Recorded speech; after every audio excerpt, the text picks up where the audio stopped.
Backlog. Hey guys, how's it going? Hey, what's up? Welcome to the Yo, Backlog Podcast number 19. I'm Matt.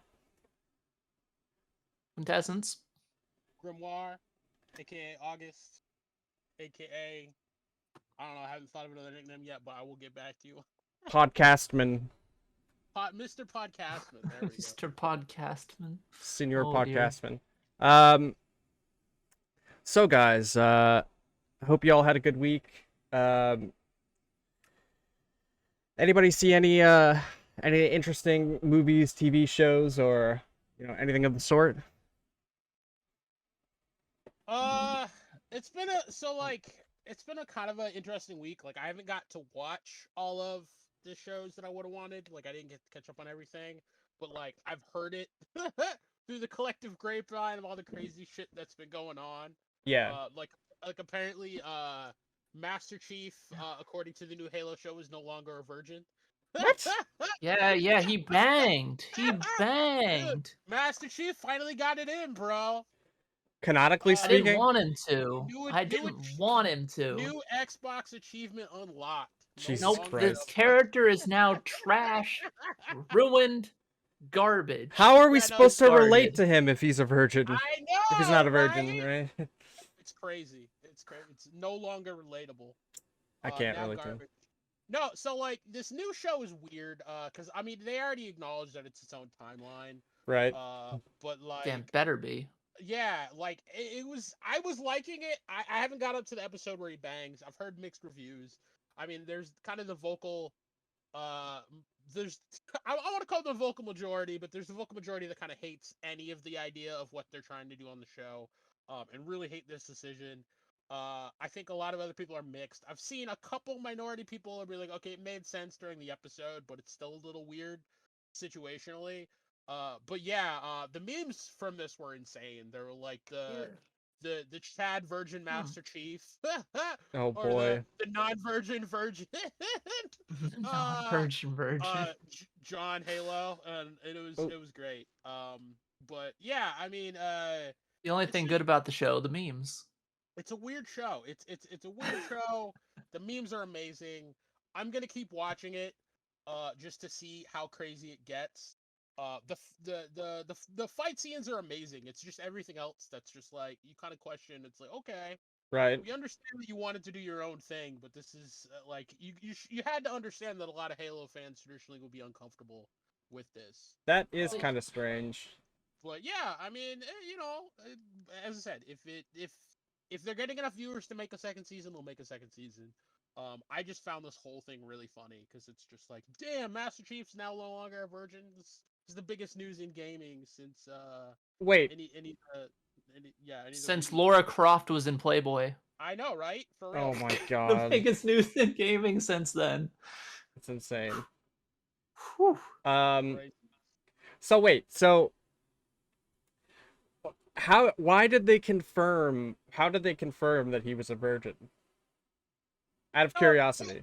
Technically, they have it in the books, but I mean, you can kind of assume because there would have been no opportunity for him to have had sex. Right. You only get Spartan powers by being a virgin. I know, dude. No fap. Spartan powers are no fap taken to the extreme. That's insane. But yeah, no, it's yeah.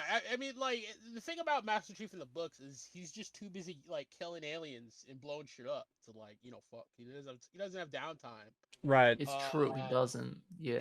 And in this one, I mean, I guess he had downtime. It's weird, bruh. Like the more you like read the context of the episode, the more you're kind of uncomfortable with it because it's like the character that he bangs was like I guess she's kind of like their prisoner of war that they're kind of interrogating. Oh. So Wait. everyone's like making this makes Wait. me feel comfortable. Yeah. So like everyone's making memes. They're like, "Sir, what are you doing with that prisoner?" And it's like finishing the fight. What? Finishing them. Is that an actual quote? No. People were just memeing that in the Reddit threads about that. That's a good meme. That's a good meme. That's Oh my quality. Great. Wholesome. Great.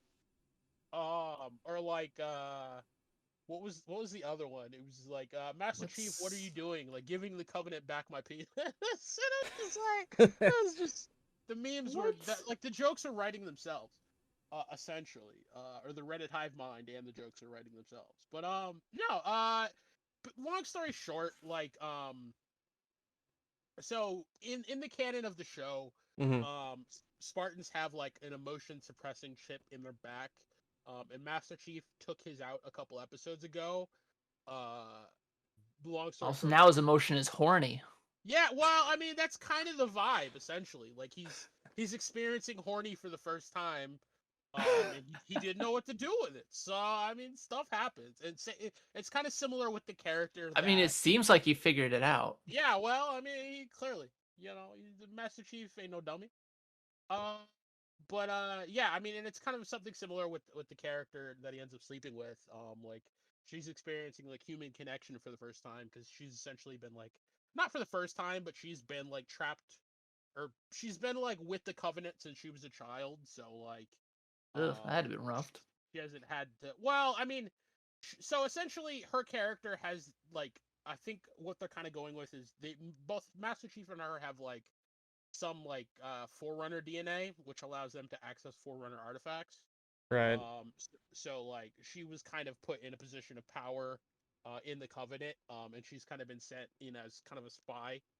And then Hmm. Master Chief and her have this weird like psychic Forerunner connection. So I mean, I guess it's just their way of getting closer. I don't know.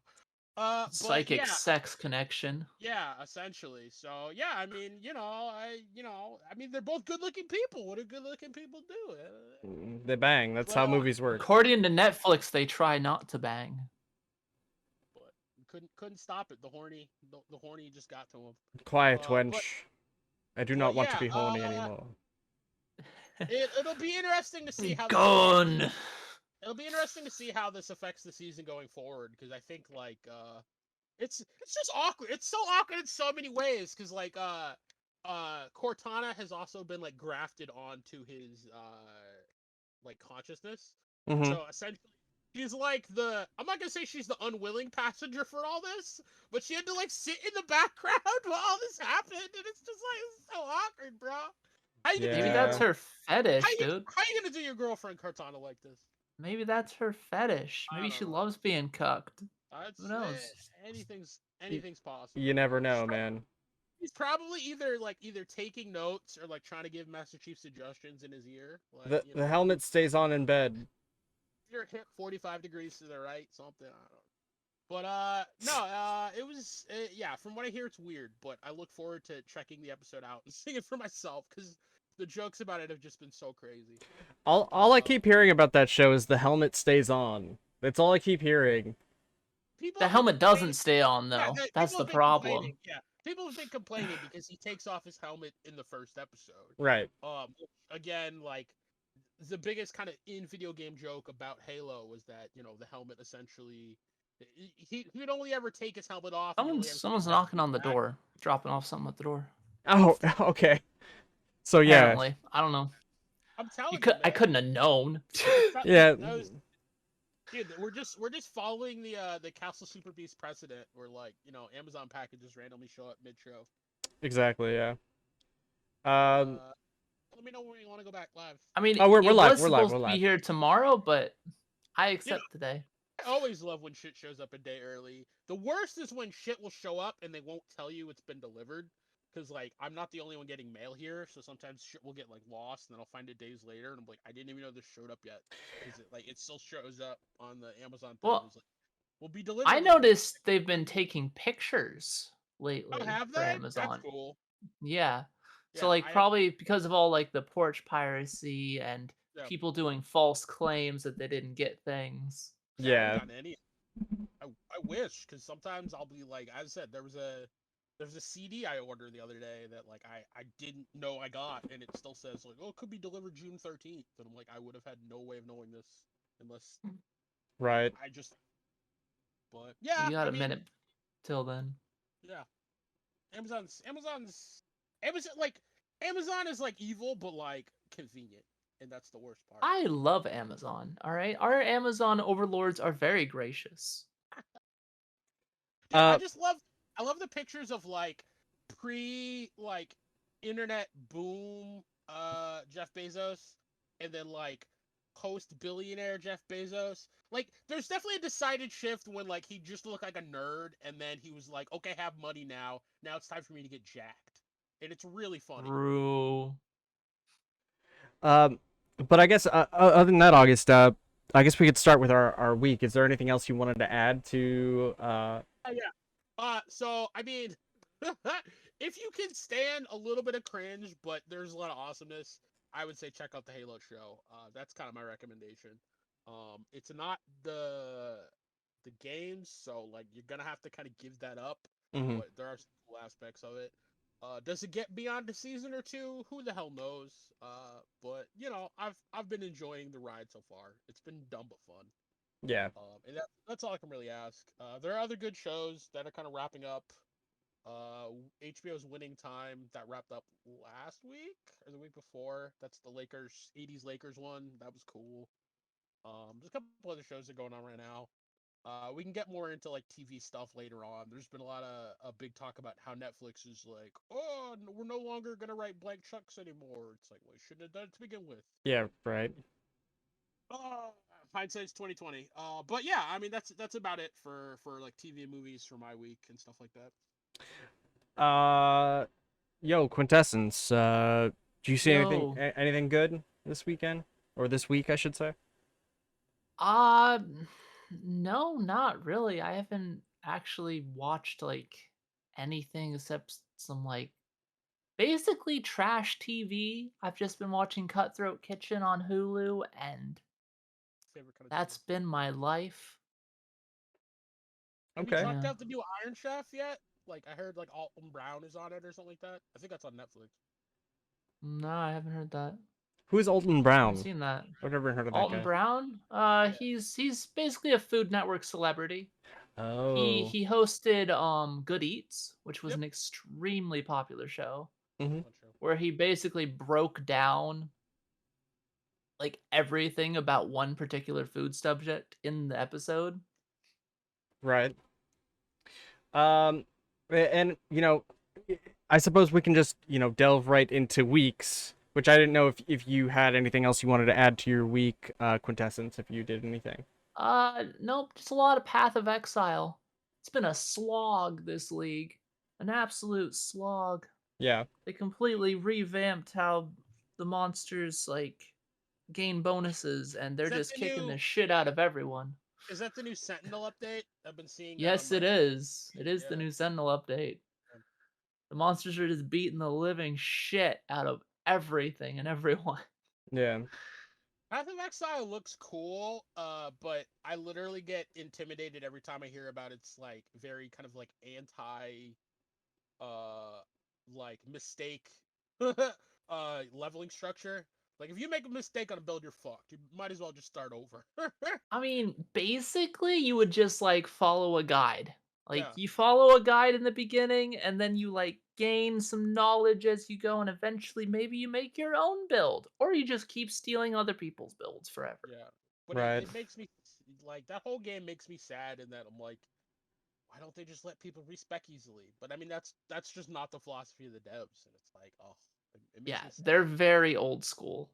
Yeah. Like Yeah. pretty much any time that the lead developer Chris Wilson talks about Path of Exile, he always like references like Diablo 2. He's like, well, in Diablo 2, I would always enjoy X. Yeah. Like back in the 90s. And so I wanted to bring that to Path of Exile. I'm Back like, in yes, my I day. also enjoy Diablo 2.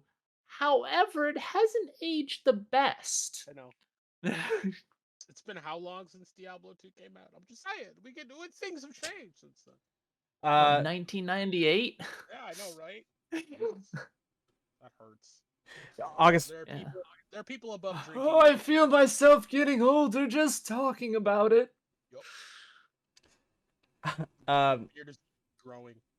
August, was there anything else I forgot to ask, and I think I might have mentioned it, but was there anything else you wanted to add to your week before moving on? No, it mostly just TV. I mean, Word. yeah, it was just TV and kind of chilling, TV and work. Yeah, Backlog, how was your week? My week was good, man. I spent a lot of it. I boy, what did I wind up doing? Just of course, editing, shocker. And then I started going to the gym, but Hey, I haven't been delving into it super hard. I've just been, going there and just going on 30-minute walks, just to start. Um, how something that's it's better than I've been doing. I need to get back to it. Okay. I only went twice this week. Yeah, I need to get to the gym. So. Um, I mean, look at the time. going 30-minute walks. Which has been nice. I've already feel a lot better, and I also did a little bit of Aerodyne bike, which I love that. I've never I done love that. in general. Yeah, biking. A little what? I Oh, love biking. just stationary bikes. Yeah. It's one of my favorite forms of exercise. Like you just throw up a TV in front of you, you just go for like an hour or two. Yeah, those things are actually pretty intense in terms of like cardio, like more so than I thought it was gonna be. Uh, Yeah. Especially because of the fan, like literally kind of like giving you resistance as you're going. But also, cool part of using the Aerodyne bike is the fan itself keeps you cool as you're biking. That is cool. So you're literally cooling yourself off as you work out. Um, Sign me up, dude. Sign yeah. me the hell up. And Has it been hot when you are Quintessence? It's been hot around here. yeah, it's been pretty damn hot. No, I live in Washington, and Washington is quite cold by Okay. default.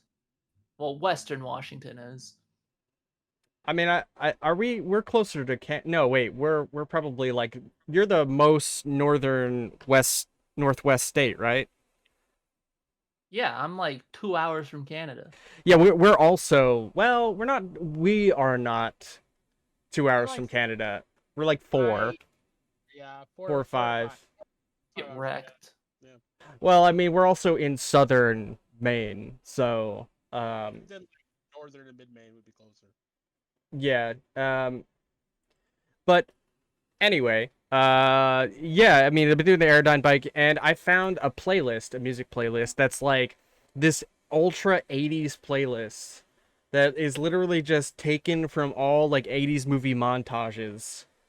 And like, people made like a remix of it, and they put like movie quotes inside of it. So like, they kind of made this mix of like a 1 to 2 hour like workout Sounds kind of awesome. YouTube video. honestly. Yeah, it's pretty rad. Like, I mean, it's not 80s, but they threw in like lines from like Mortal Kombat, and then they put in like what is it, Kickboxer, like quotes and stuff, and it's Like, pretty you should, like, cool. you should like find your best like 80s workout cosplay outfit and like throw it up on your Instagram. You just want me to go to the gym and Exercise montage. Grow out your hair. Yeah. exactly, yeah. Wig. Not a wig. Just I also No. I also had um I work with a guy who has like the sweetest mullet I've ever seen. Straight up all curls. Tony Iron Man like 90s show mullet. Yes, actually, yeah, pretty close, except it's more like rounded at the top, you know? How can someone still have a mullet? Uh, He's living in whatever time he wants to live in, and I respect it. I think he's younger than me too, so, I mean, hey, whatever, He's man, you do you. I think they should outlaw the mullet. Outlaw It the should be mullet, illegal dude. to have a mullet.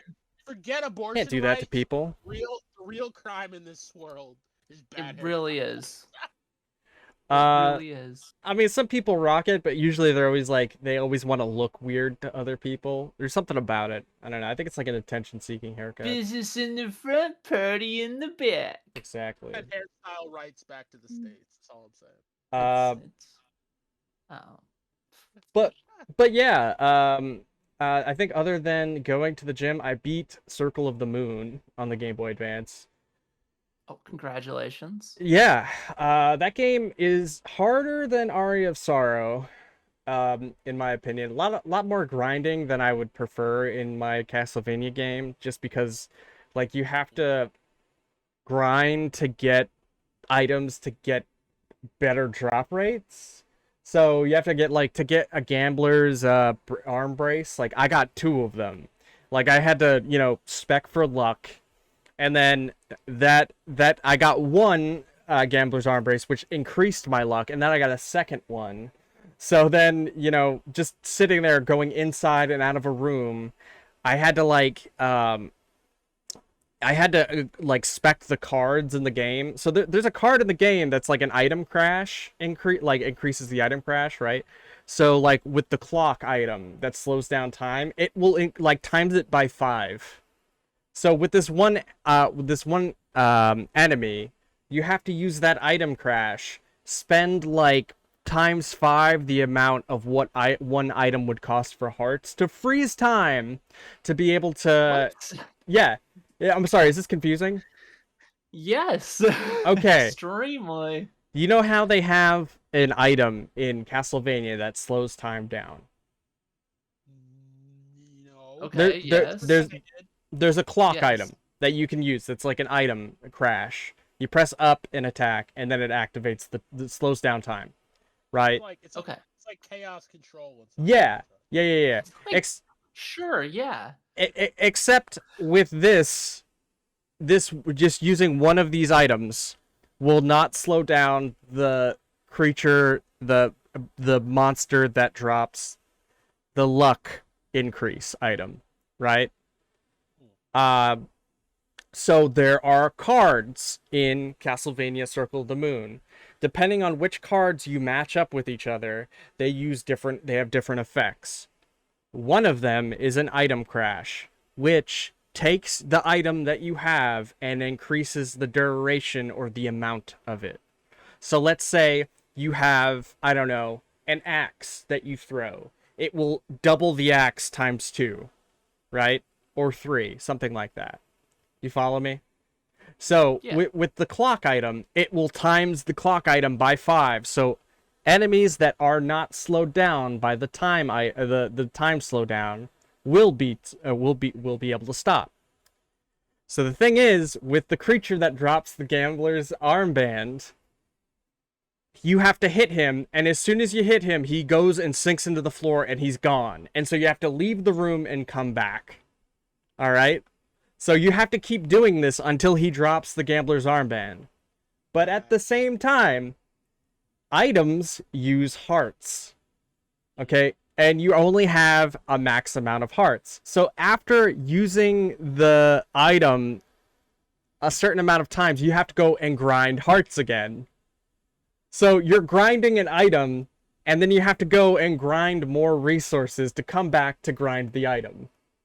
You see how much grinding goes? Honest backlog. This sounds like trash. Well, I mean, I think it's taking from the original games. So the original games, like there was like basically a heart meter for items too. Yes. But Yeah. it is a shitty mechanic because it's just a pain in the ass. Like no cooldowns, no regeneration. You just have to find more hearts to be able to use your item. Right. Yeah. Exactly. But So that's what I was old mechanic. saying about how it has way more grinding than I would prefer in a game. So in Aria of Sorrow, what works so well about it is that the pacing is great. Okay? But with this game, the pacing is kind of trash just because of drop rates. And so like you can't even complete your card or like your ability whatever, like the cards you get to max to get different abilities, if you like take a run and you just don't get whatever item you're looking for. It heavily relies on using magic as well, and it's just very frustrating. I wound up not 100%ing it. I just went through and beat the last boss just to move on because I didn't want to have to like sit there and grind out items to be able to fight the boss again. Yeah, I don't know. That sounds stupid. It is, but it's like it sounds like the biggest waste of time. But you know, it's like soul farming, but 10 times worse. Yep. Yeah, it was pretty rough. But the thing is, I give it a little bit of a break because it is the first Castlevania that is on the Game Boy Advance that came out. So it was like they're testing the waters, and they really kind of perfected it with Aria, which was the last one. Played By the making DS it a ones different after game? this? it still takes ideas from Circle of the Moon. But what was that, August? Played the DS ones after this? I don't know. I mean, I have a 3DS, so I could. I'm still debating on. I've heard those are some of the best. Is what I've heard. So. I mean, I still have a lot of Game Boy Advance games that I still want to get through before I move on to the DS. But yeah, like the I wanted to go through the Shaman King games. But not the RPG ones. Just like the action ones. The RPG ones, I'm not a big fan of. Like, I don't want to play through. You don't want to play the 80-hour Shaman King RPG? No, What's wrong with you? I don't. That's What's wrong? basically a Pokemon clone. Um, True fan. not a true Right, not fan. a true fan. I prefer the action one that is similar to Castlevania. I might run through that. Maybe like a Legacy of Goku game if I'm enjoying it. But Shaman King anime still sucks. word. I Um, don't know. and then I think I started Harmony of Dissonance, which is actually a really cool game. I love the movement in that game. It's really fun. The shoulder buttons let you dash. You can start dashing right off the bat, so you're like zooming right through the game. The movement options are really cool. Uh, Any of the modern like PC Castlevanias like Bloodstained, Ritual of the Night, or Circle of the Moon, or any of those? so the three advanced collections. Those are the ones that are on the Game Boy, Advance. So I'm asking if you tried any of the games that were inspired by the Castlevania series that have been modern releases. Like, I've tried Rondo of Blood and I've beaten. Well, actually, I have not beaten. What the hell is it called? Symphony of the Night. those are all Castlevania games. Yeah. Not talking about Castlevania games. I'm talking about games that were inspired by Castlevania. No. Shantae. Yeah, or any of the Bloodstained games. Yeah, or Bloodstained. No, but I do own them. I do own Bloodstained. I want to give that a shot at some point. I really liked. I beat one of the Circle of the Moon. I'm saying that wrong. That's a Castlevania game. Yeah. Yeah, no, that's okay. Now I see where you're getting confused. Okay, so there are like 3 Bloodstained games. There's one that's based on Symphony of the Night, and there are 2 based on like the original ones. Yep. That are 16. I think Bloodstone Ritual of the Night, right? Yeah, Ritual of the Night is the like Symphony of the Night based one. Yeah. And there's the other 2 that I can't remember the names of, but I own both of them. And I've beaten one of them. They're super good. I would say play them, especially if you like Castlevanias, and they kind of like they. I'm not gonna say they casualize the modern formula, but they make it more accessible to people that don't like kind of the original Castlevanias, kind of NES kind of pedanticness. Like Yeah. they're a little forgiving. Like you can set it to be hard. On the hardest mode, like there's knockback from enemies that'll affect the platforming element. On the easiest mode, there isn't. You understand? Yeah. They kind of make it a little bit more accessible for people who've never played like a Castlevania. But It's Curse of the Moon, by the way, 1 and 2. Curse of the Moon 1 and 2. Okay, yeah. So I've beaten 1 and I've played 2, and they're both super good games. So like, I was just trying to say that like once you finish playing the original Castlevanias, you should try to play some of the modern like equivalents or games inspired by. Because I hear there's some really good games that have come out like recently that are like that. I think Infernax was another one that was based on like Castlevania. Fernax. I've never heard of that one. I would say yeah, I will do that. I just don't like after this is my 3rd Castlevania game in a row. So I'm trying not to get super burned out on them. After this, yeah, you don't want that. I'll probably take a break and play something that's different on the GBA, but I'll definitely want to come back to it afterwards. But I'm just kind of just doing like sort of this Castlevania retrospective, trying to see like what did people like about these games that made them so great. I mean, and I can definitely see it. I'm still like now in 2022, like I'm enjoying them quite a bit. I mean, I'm on the 3rd one, and each one is distinctively a little different. And I don't know, Harmony of Dissonance, I think like they all have such interesting ideas, but yet they feel all like slightly different than one another. They also look a little different too, which is weird. Like Aria of Sorrow looks more like Circle of the Moon. I'm sorry, yeah, Circle of the Moon. And then Harmony of Dissonance looks different than both of those games, but is more similar to like it's like the closest to the hybrid between like the classic Castlevania Whipman style to like Have you Alucard. played the original like SNES and NES Castlevanias? I've played it, but I have not made it that far. I haven't. I played it. You know, I've touched it, but you know, never actually beaten it. Yeah, Um, they are challenging, yeah. yeah, I actually the They're game. not very long. No, the Game Boy Advance actually has an NES emulator on it, and one of those games is the original Castlevania. So I could touch it, you know, but I don't really have any interest in playing like Simon's Quest or the third Simon's one. Quest isn't worth playing. I mean, Unless you want to just have an exercise in frustration. yeah, yeah. Or a walkthrough in the other screen. You could have that. But I want to crouch in that corner and get taken away by the tornado. While having a specific gem equipped? True. Yeah, exactly. I also want to read things like "It's a horrible night for a curse" or, you know. But yeah, no. I think other than that, start playing. You start back up playing Tekken again. I am super rusty at that game, but still enjoying it, and you know, hoping to get back into it. Looking forward to Geese Howard and Team Southtown coming out on Wednesday. Also, I started playing Budokai 2 after Budokai 1. And boy, that game feels way better than Budokai 1. It takes everything that Budokai 1 does and does it better. Yeah. Yeah, I mean, I don't think That's kind of how Budokai works. It's like, wow, one's kind of it's okay. It's a nice starting point. Oh wow, 2 really improved things. Holy shit, 3 is actually really clean. And then oh wow, Infinite World? Yeah. Huh, okay. It- It's the rare increase in quality instead of decrease in quality. yeah.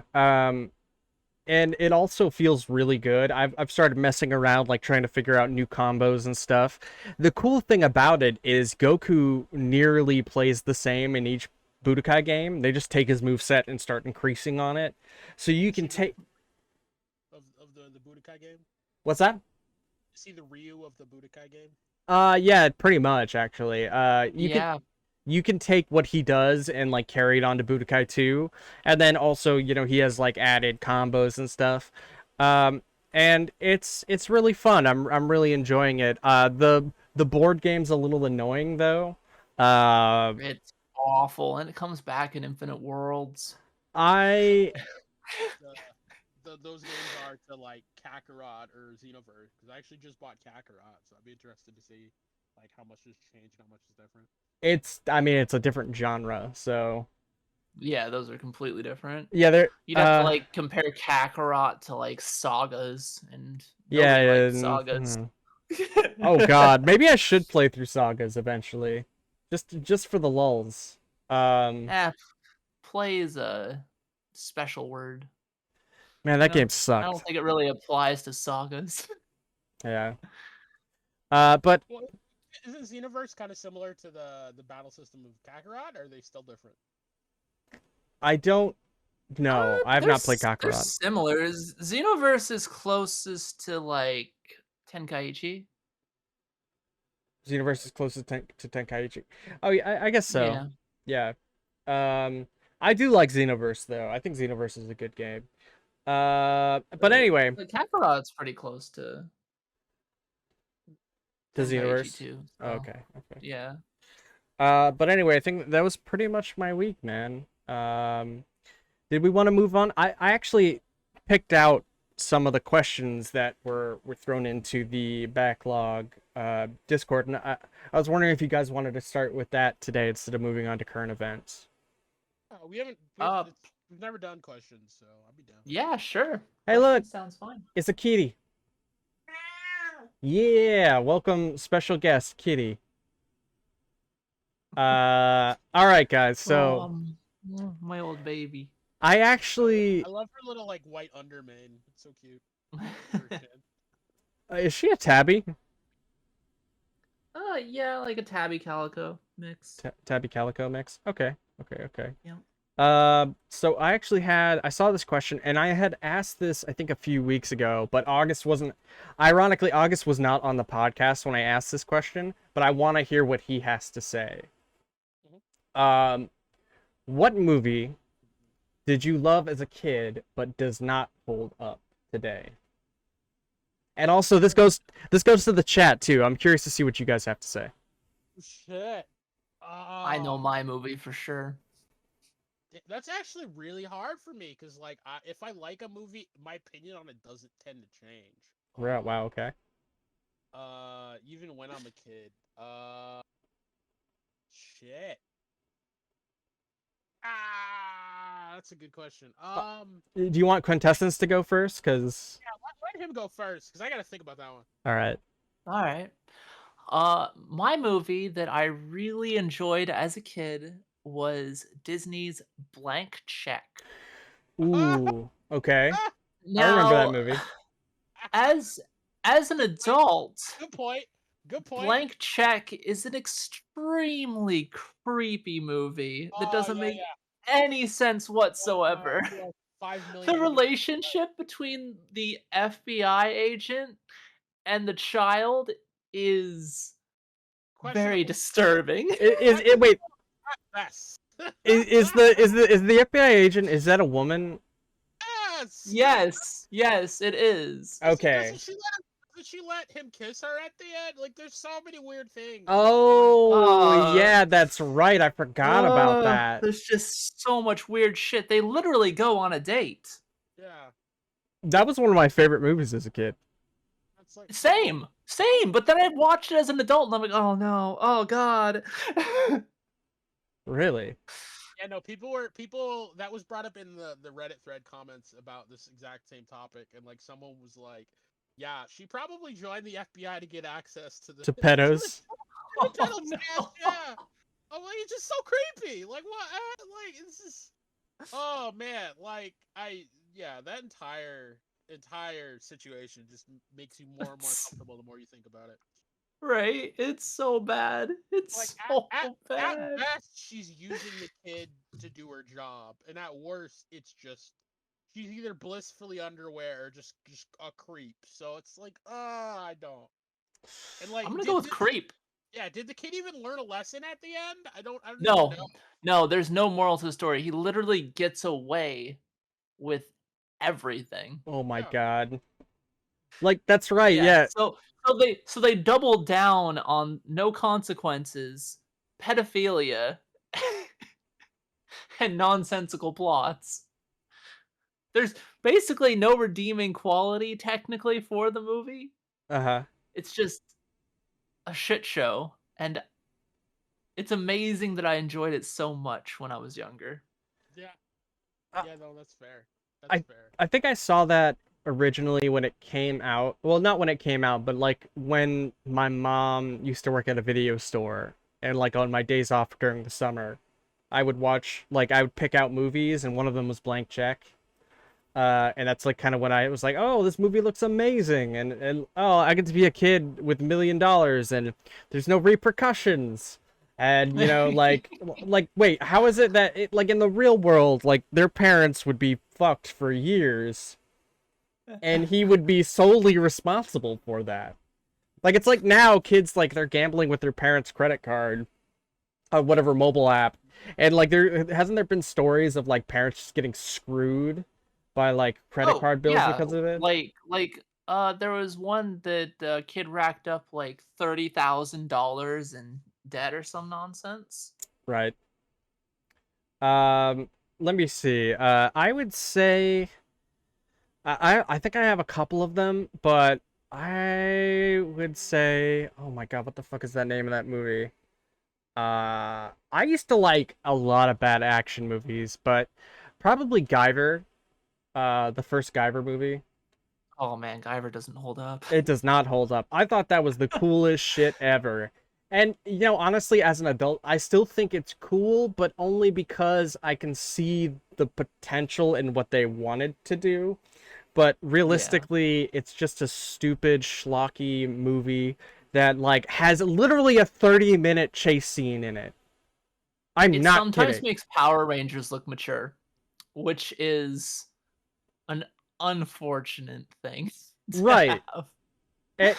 And it was barely, it had like a couple of action scenes, but just I honestly they were like, oh well, it's not a full-length movie and we don't have enough material or budget, let's just make a 30-minute like chase scene in it. And so they did, and it was just really bad, and I don't think I could recommend it to anyone unless you like bad movies and you like kind of like experiencing just dumb shit. But if you're just like an everyday person, and you're just like hanging out with your friends, like I don't think I could honestly. I could say this to August. I could be like, August, you want to watch Guyver, the first Guyver movie? And he'd probably be like, yeah, this movie sucks. And I'd be like, yeah, it does. And then we would have a good time. But not everybody. And I'd be like, no, guys, let's watch Guyver 2 instead. Yeah, Guyver 2 is a way better movie. And also really dope, has David Hayter as the main character, who plays Solid Snake, and the action is also better. But yeah, no, Guyver, the first Guyver movie, and I think the other one was something easy. Shit. It's like, it's funny because I think of it, maybe Spawn. The first Spawn? Yeah, the Spawn movie. Or Waterworld. Spawn as a kid? I did watch Spawn as a kid. Wow. These are not kids movies. What? Yeah, that wasn't a kids movie at all. My dad used to watch, well, the thing is, my dad let me watch like action movies. Guyver's more understandable because it kind of looks like a kids movie, but Spawn? I mean, people die in Guyver. I mean, it is kind of like has horror elements. Yeah, no, it does. But if you look at Guyver, you're like, oh, that looks silly, like Power Rangers. Yeah, but Spawn. That's what my parents thought, and then we put it on, and we're like, oh, this is actually not Power Rangers. This is very much not Power Rangers. As the guy like gets impaled. Ooh, yeah. Nope, not Power Rangers. Spawn, for me, like even as a kid, I knew Spawn looked bad, but I still thought it was awesome. I don't know. I liked it. I really liked that movie as a kid. Spawn was at like that odd time for like comic book movies, like before they really like hit their stride. Figured themselves out, yeah. Yeah. I mean, I still think it has cool ideas, but again, I just don't think it pulled it off very well. But I think overall the movie had a lot of heart in it. And then Waterworld, I don't know why, I just thought that movie was fucking cool as a kid. Like, you know, for whatever reason, the scene where the dude like pisses in that machine and then it just turns into drinkable water. For whatever reason. Well, like, and my question is, if you can turn piss into drinkable water, why can't you turn seawater into drinkable water? It doesn't make any sense. But anyway, that's the whole problem with Waterworld. It doesn't make any sense. There's a lot of dumb shit in that movie. There is.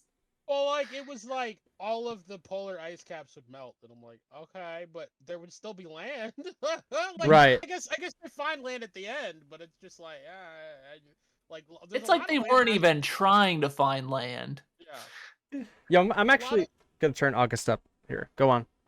I was just thinking, like, a lot of the physics don't make sense in that movie, but it's not supposed to. It's like we're gonna take a cool concept and run with it and see if we can make a movie out of it, which were a lot of those disaster movies back then, you know. Oh, you're also putting August at 200%. Yeah, August is 200% for me too. Oh, really? All right, well, shit. Yeah. All right, there we go. 200% August. It's still hard to hear him. Really? Shit. It's more about it's more about how he's gonna come through on the recording. August, for the love of God, please do not touch a damn thing on your audio recording. I can still hear you. If you touch it and you crank that shit, you're gonna ruin the entire mix. I suppose if you're gonna turn it up, you know, turn it up a little bit, and then we can just we can work on it, you know. But Okay, so like this is honestly like I might have to come back another week with some better answers, but the two answers I can have right now, even though I'm not changing my opinion on it, like my opinion's probably gotten worse, oh shit, is The Matrix Reloaded and The Matrix Revolutions, because those movies were just yeah, not, I agree. they just weren't good. Like they like and Matrix Reloaded has the Yeah. benefit of still being a good action movie, but the more you think about the plot, you're like, okay, this is stupid. And then the way they wrapped everything up with Revolutions, it's like, okay, this got stupid. It did, yeah. I don't. Like what? Like you had such an amazing thing going that was like about like existentialism and philosophy, just a good action movie, and then they just ruin it with some like post-apocalyptic drivel story that's just not good. It lost, the Matrix lost all its cool the minute like Neo flew off at the end of the first one. The other two movies just were like a shadow of the coolness of the first two. Right, Like yeah, I agree. I almost wish they don't. I almost wish they weren't even made in retrospect. Because you get some amazing scenes action wise, but like story wise, oh my god, they were just ass. It makes you wonder why, like, makes you wish that the first Matrix wasn't one of the highest grossing movies of all time and the most influential movies of all time in terms of action movies, you know? Yeah, just look at all the parodies. So, Yeah, during that time, literally everything in the world parodied the first Matrix movie, and still sometimes still do. slow-mo scene where people are dodging bullets. Wow. What's this I remember from? when Max Payne came out, they're like, it's like playing the Matrix. Shit. The first Matrix, yeah. Because nobody actually wants to play the Matrix game. Both of them? I mean, I haven't tried the second one. It looks like it has some fun aspects. I remember I used to play the original one, Enter the Matrix, and just like I would play to knock. But it was, I don't know if the story was good. It's actually canon to the movies. Yeah. It takes place between 1 and 2. And yeah, they shot new footage for the game. Yeah. And it has Jada Pinkett Smith as one of the playable characters. And Will is not slapping people for her. This is before he'd been put into the sunken place. Actually, you know what I heard was that Will Smith was supposed to play Neo. Yes, I think everyone heard that. That is the common like miscasting rumor. And I think that's even been confirmed by Will. Yeah, he confirmed it.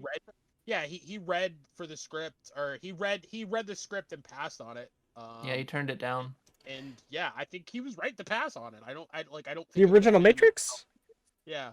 Well, because I don't know about that. He would have made it. He would have made it a Will Smith movie, because every movie he's in is a Will Smith movie. Yeah. And like it might have been good, but I think Keanu Reeves is kind of like disaffected tech boy kind of fits the character a little better. Maybe, I don't know. Will Smith might have done a great job in it. There's no way of knowing. That's It rocketed Keanu Reeves to stardom, so I mean, Yeah. good for him. That's like alternate timeline. You know, what ifs. True. I don't know if that would really, you could say that would be the movie. Like, Keanu Reeves has had a few, like, at that time, that was probably, like, his third, like, hey, you know who's a really big star? Keanu Reeves. And, like, he kind of reinvented himself a few times. Like, I'd say the first time with Matrix, he became literally, like a god household name. Well, what about Speed? Everyone knew.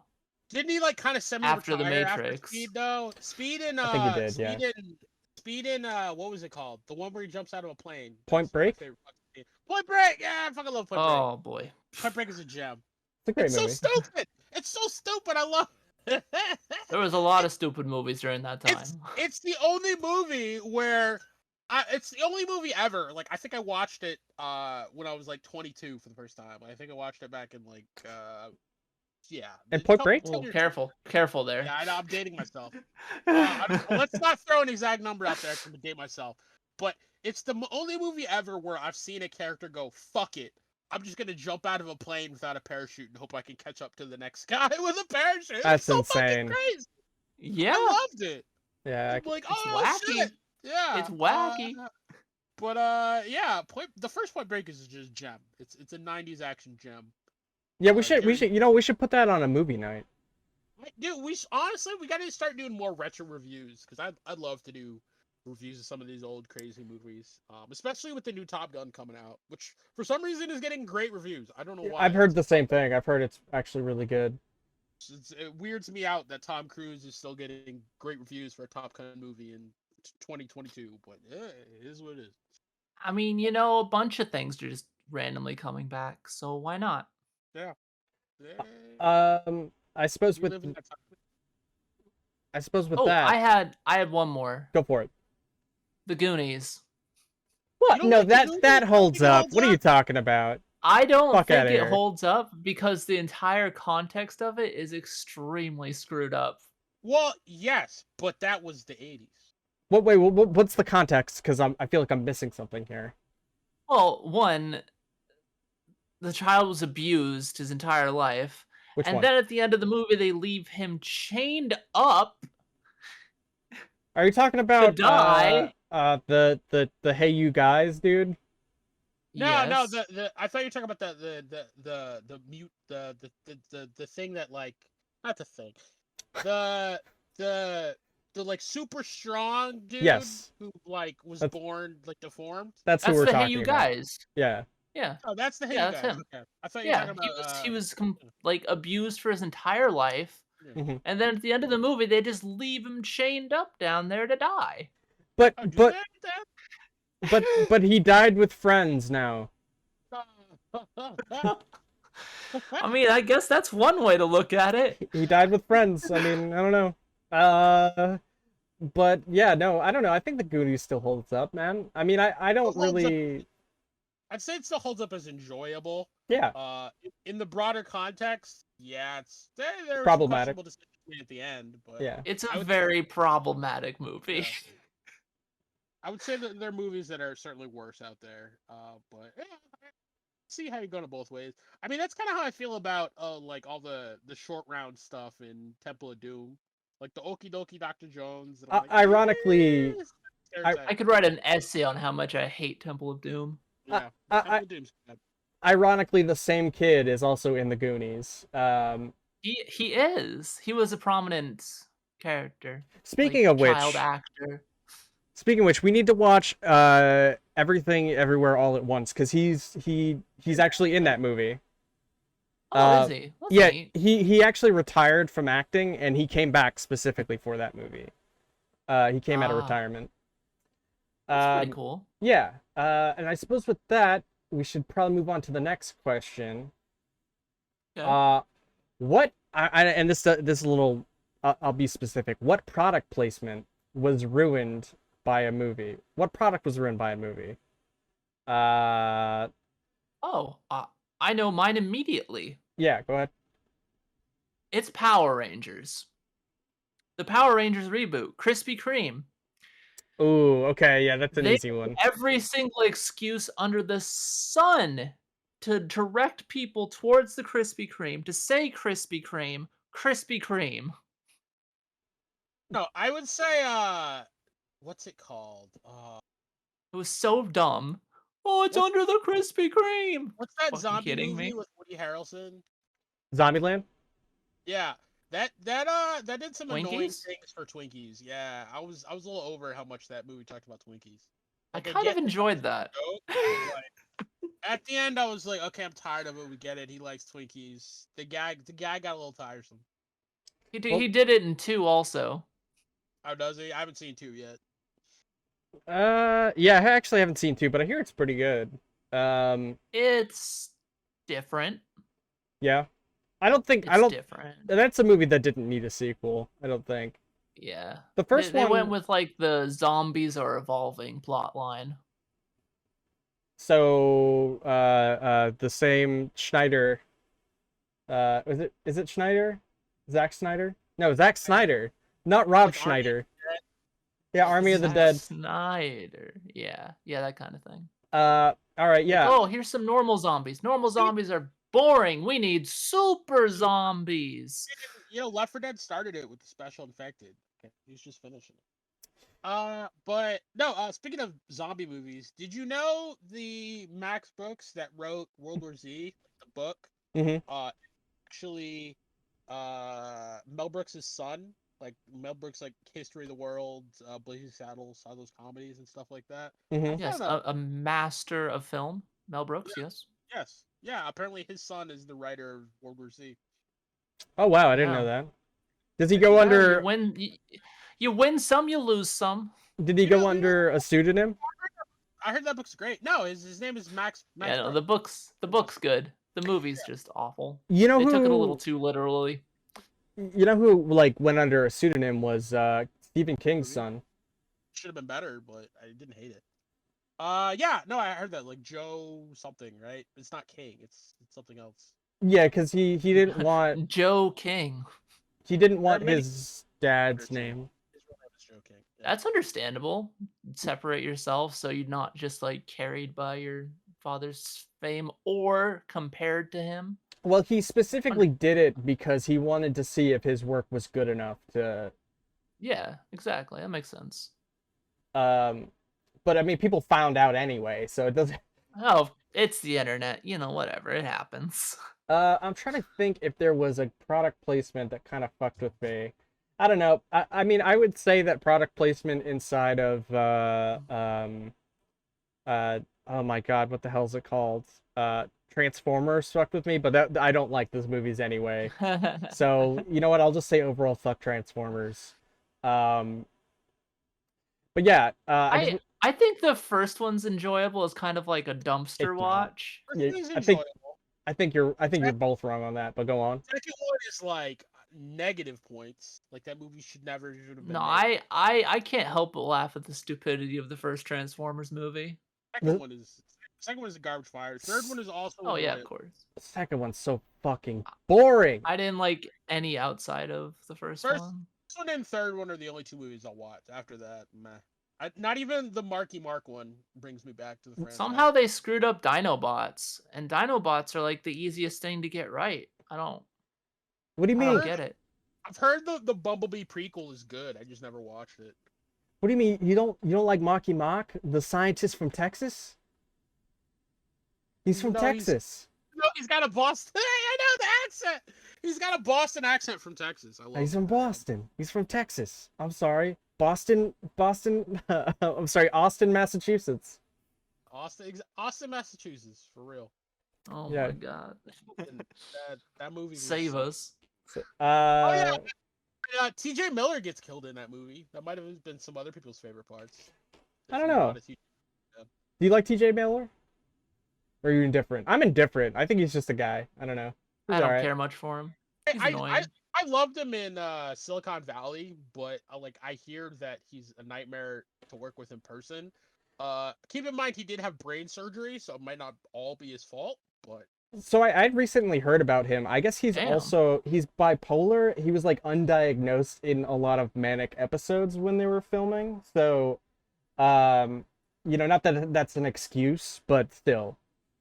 Sounds Yeah, like you're yeah. making an excuse. yeah, no, he. That's he- just he- what I've heard. Nobody made an excuse for him. He sounds like he has a lot of issues, and I mean he's a funny comedian, or he can be funny in roles. I guess I don't know about his stand up, but yeah, I mean I think he's got some personal shit he needs to figure out. But so does everyone. So. I liked him in Sort that Deadpool. shit out. At least he's not Ezra Millering, women around Hawaii. True. He's not throwing chairs at people. My goodness. The memes I've seen about Ezra Miller just showed up like a kaiju and terrorizing Hawaii. So great. Like I saw one about it was a Metal Gear Solid joke about like the Miller Everywhere system. Oh my god. The Ezra Miller's just popping up. and Master just Miller. terrorizing Hawaii. I Yeah. died. God. But yeah, I don't know, man. So yeah, I mean, an update on the Ezra Miller.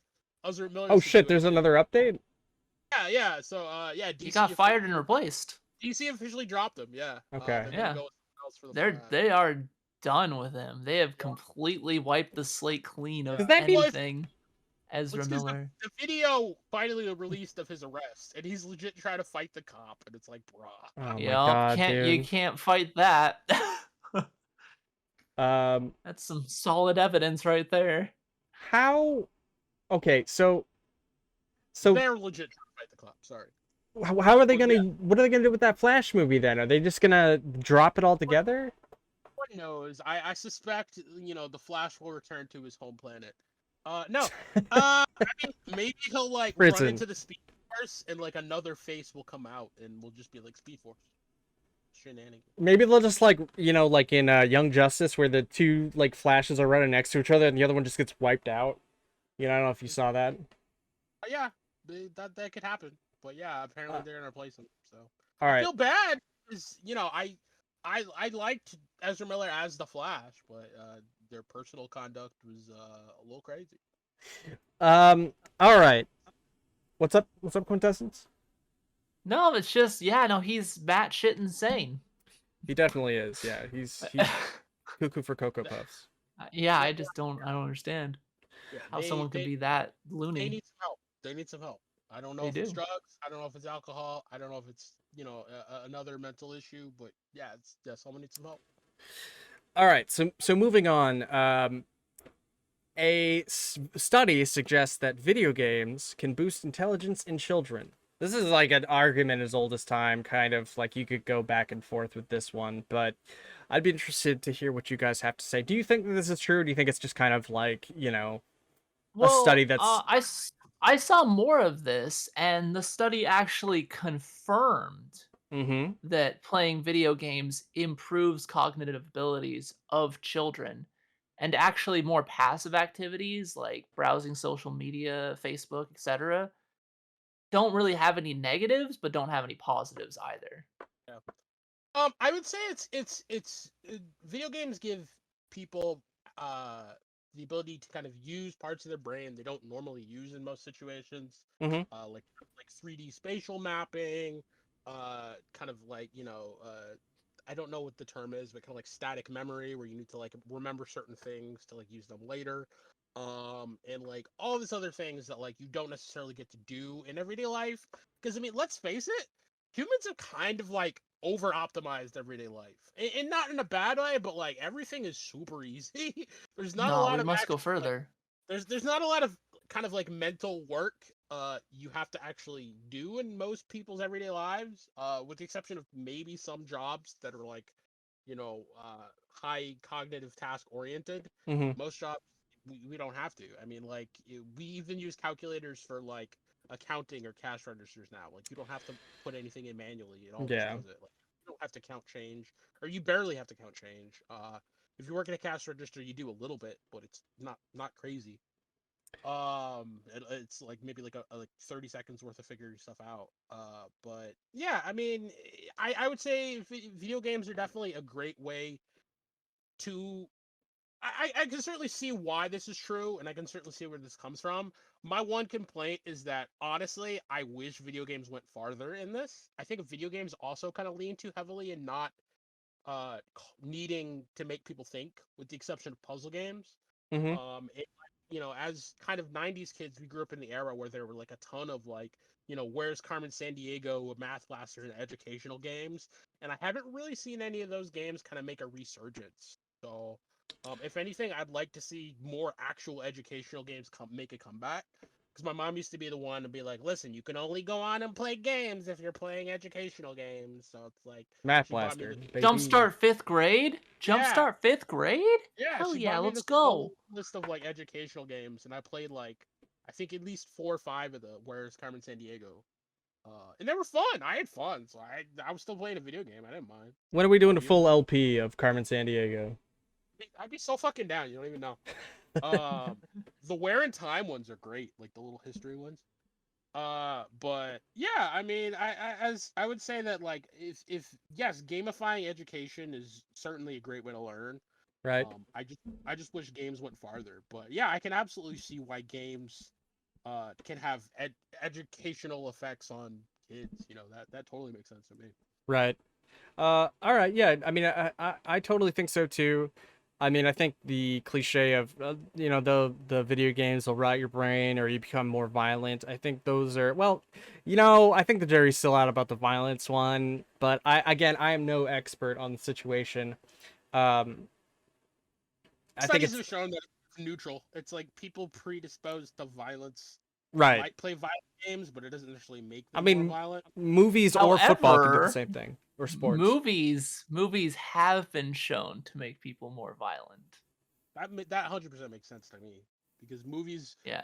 are more akin to like indoctrination and propaganda and all that other stuff. Like there's a lot more like themes that a lot of movies ask you to be like, yes, take this as fact. We should kill all the bad guys, no matter what they did. Yeah. That's true. Yeah. Basically, people are finding that video games aren't actually the devil. Shocking.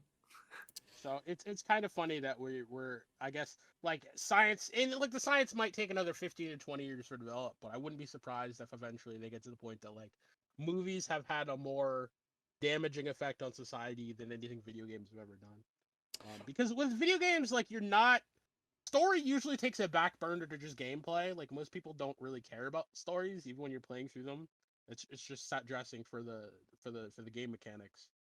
It doesn't really get you, fired up about anything or invested. You're just like, I'm here to shoot aliens or zombies or whatever we're fighting. Whereas like movies try to get you invested to care about the character, but that also has some weird psychological effects because humans are like susceptible to other people's viewpoints, especially when they like them. So if I like the character, then I'm gonna agree with what they're doing, even if it's an ethically questionable action. So yeah, I wouldn't be surprised if movies have had a worse effect on society. Listen, I know killing all these people is bad, but hear me out. I'm the Joker, baby. He's right. He's the Joker. I'm just saying. In fact, he is the Joker. I like him. He's funny. You should be allowed to kill all What a clown.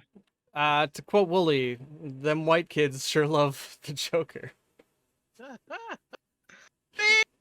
It's kind of true. It's true. There's a stereotype. I mean, I've met people that have Joker tattoos, and I can't say I'm surprised. Wait, like the forehead tattoo? No, not damaged. Not that. Okay. Like Okay. Or like girls who have the Harley Quinn tattoo, and I'm like, bro, it's a that's red not flag. a red flag. It's a red flag. It's a red flag. This bitch is crazy. If that's not putting a red flag on your body, I don't know what is. I really don't. I'd be like, do you like her because she has a PhD? Because I'd be like, that's the only thing I'd want to emulate about Harley Quinn's life. Yeah. No, she's actually a genius. Yeah. But I think you're focusing on something else. Yeah. Getting abused by people. I love it. Wow. So very. So, I guess moving on. Did anyone see the poster for the Shin Kamen Rider? I did. It's so red that Mark would be proud.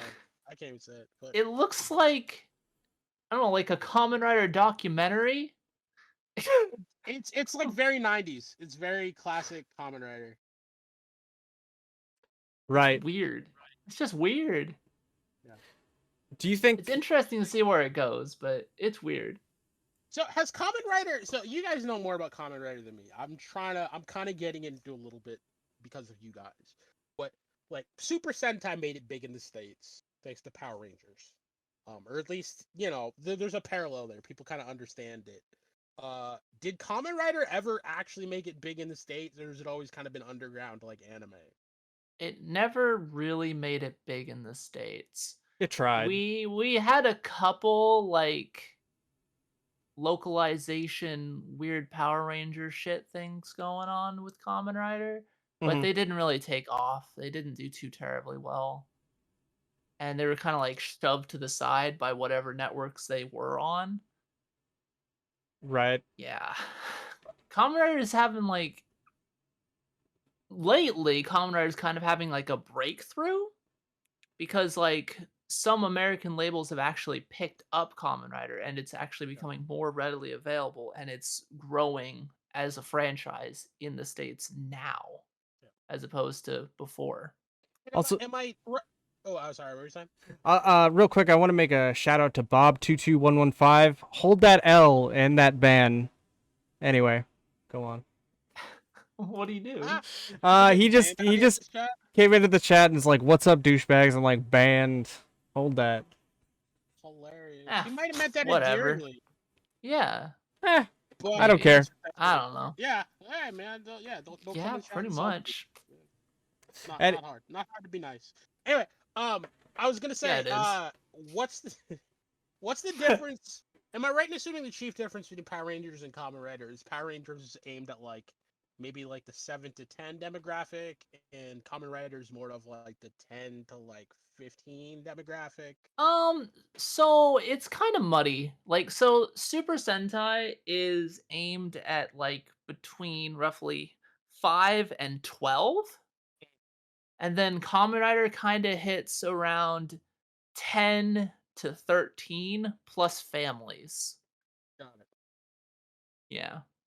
'Cause I So mean, they like try to all tell like more mature stories that like even the adults can enjoy because they're just sitting there. yeah, because I know the lot of the people in the Kamen Rider we were just watching were like in high school, so like I was Yeah. thinking add that like high school demographic too a little bit. But then again, you said there wasn't much of a focus on relationships, so Nope, not usually. It's kind of a more, boy aimed show, if you will. Like, I oh, relationships, gross. I don't want to. I also don't. I mean, obviously, there's more to this Shin Kamen Rider thing. Like, I believe the same guy who made, oh my god, Evangelion is directing it as well. Could be wrong about that, but I know he was directing Um, Shin Ultraman as well. Yeah, Hideaki Anno is writing and directing this movie. do you think So we could ever get a American Evangelion movie? Or even better, would it be good? no, it no, wouldn't. Hollywood ruins everything anime. Facts. Everything. I It mean, just it's never like, works. what are you saying? Casting Scarlett Johansson as Modoko Kuzange and Ghost in the Shell wasn't a great casting choice? I think Correct. that so the problem is like that movie is supposedly good. I have not Yeah, seen it. I heard it's way better than people gave it credit for. That Which movie's wasn't mid. It perfect. has the issue of like having all those problematic things going on, and at the same time it's like then you also have Death Note and what else? Death Note is big poopy, and then also Cowboy Bebop. I have no faith in the. I mean, not Cowboy Bebop, yeah, Death Note, Dragon Ball, Kamen Rider, which was the Masked Rider. Kamen Rider, Masked Rider, yeah, Uh, Dragon Rider. Dragon Rider. Listen, they just haven't gotten it right yet. They have to get it right eventually. We're talking like 20 plus years, my guy. Practice Yeah. makes perfect. It took a while to perfect the However, superhero formula. Mm-hmm. Battle Angel Alita, Was really good. good. It was good. It stayed close to the fucking source material, and it turns out when you do that, you make a better movie. Right. It's wild. Yeah, It's almost like they actually read the manga. Shit. Whew, crazy. Oh boy, I can, you know what? I think we should skip straight into with this with this news here. I feel like talking Oh, about this right now. Is did anyone see the new Resident Evil trailer? Did anyone watch it? pieces of it. I saw little clips of it, but I didn't watch the whole thing. Spoilers. Correct. It's fucked. Like, Okay. good fuck? No, it's not good. Like, if you guys want to pop that up and at least take a look at it, Yeah, sure. I'll I would I'll take a gander. just make It's sure only you like a mute it. minute. Just make sure you mute it, and I'll talk about it. Okay. So this is like the millionth try that we've had to have a Resident. City wasn't bad. That's all I'm saying. That was the most recent Netflix one. Yeah, it's the Netflix one. Resident Evil Netflix. They are not even following any sort of story that's related to Resident Evil. Other than there are zombies. It has different characters. It does not have to be called Resident Evil. This could be anything. They just decided to slap Resident Evil on their umbrella. For some reason, it takes place in 2022, then jumps to like 2030 inside London, and there's like, whatever. Um, it just Wow, doesn't. that looks horrendous. It does not seem like we're ever going to be able to get a truthful, honest adaptation of it. It seems weird because, zombie movies are relatively easy. You take a police officer, you put him inside of a precinct, and then, whatever shenanigans and drama happen, okay? The problem with a lot of it is that they don't Hollywood doesn't want to make a Resident Evil movie that's not an over-the-top action movie. Right. With the Resident Evil games are claustrophobic zombie survival games, Yes. not over-the-top crazy shit blowing up. Like, there are small scenes of that, maybe in boss fights, but the overall feeling should be like claustrophobic survival. So like, I think that's kind of the clash we're getting there, is that they want to make it like full balls to walls action, where like that's not really the feeling of Resident Evil. However, I kind of liked the dumb like Mila Djokovic Resident Evil movies. They were stupid, yes, but they were enjoyable. Did they have anything to do with the Resident Evil lore? Not really, no, but so. Again, it's just annoying. It's like, why couldn't you have stuck closer to the source material? I don't know. It seems like any material she touches just disintegrates in her hands. Well, I Except think for that's Fifth Element. Except for the Fifth Element. Fifth Element's good. I would say honestly it has to do with her husband more or less because of her. Oh yeah, yeah. Yeah, and because he's like, well, Hellboy remake. Hellboy remake. Wait, that was him? I don't remember if that was him, but she was in it. But She is a terrible actress. She's garbage. Monster Hunter movie. Monster Hunter. but I liked. Look, it's okay if you like the schlockiness of it. There's nothing wrong with that. It wasn't Monster Hunter. Yeah, but like I was like, it was like Monster Hunter Isekai. Like they wanted to find a way to like take our universe and combine it with. Yeah, they're like, oh, let's just have them go through a storm. Oh no, they're in the Monster Hunter world. Oh, let's just shoot a rocket launcher at the Rathalos. No. Yeah. No. It was dumb, but I was kind of fun. I would have watched 2 more of those. The worst part is the trailer like hyped up that they were gonna have like Monster Hunter weapons, and then they used it for like 15 minutes, maybe. Yeah. Well, like, oh shit, she's got like the dual blades. This is gonna be cool. The thing about like comparing Monster Hunter humans to normal humans is they're a completely different species.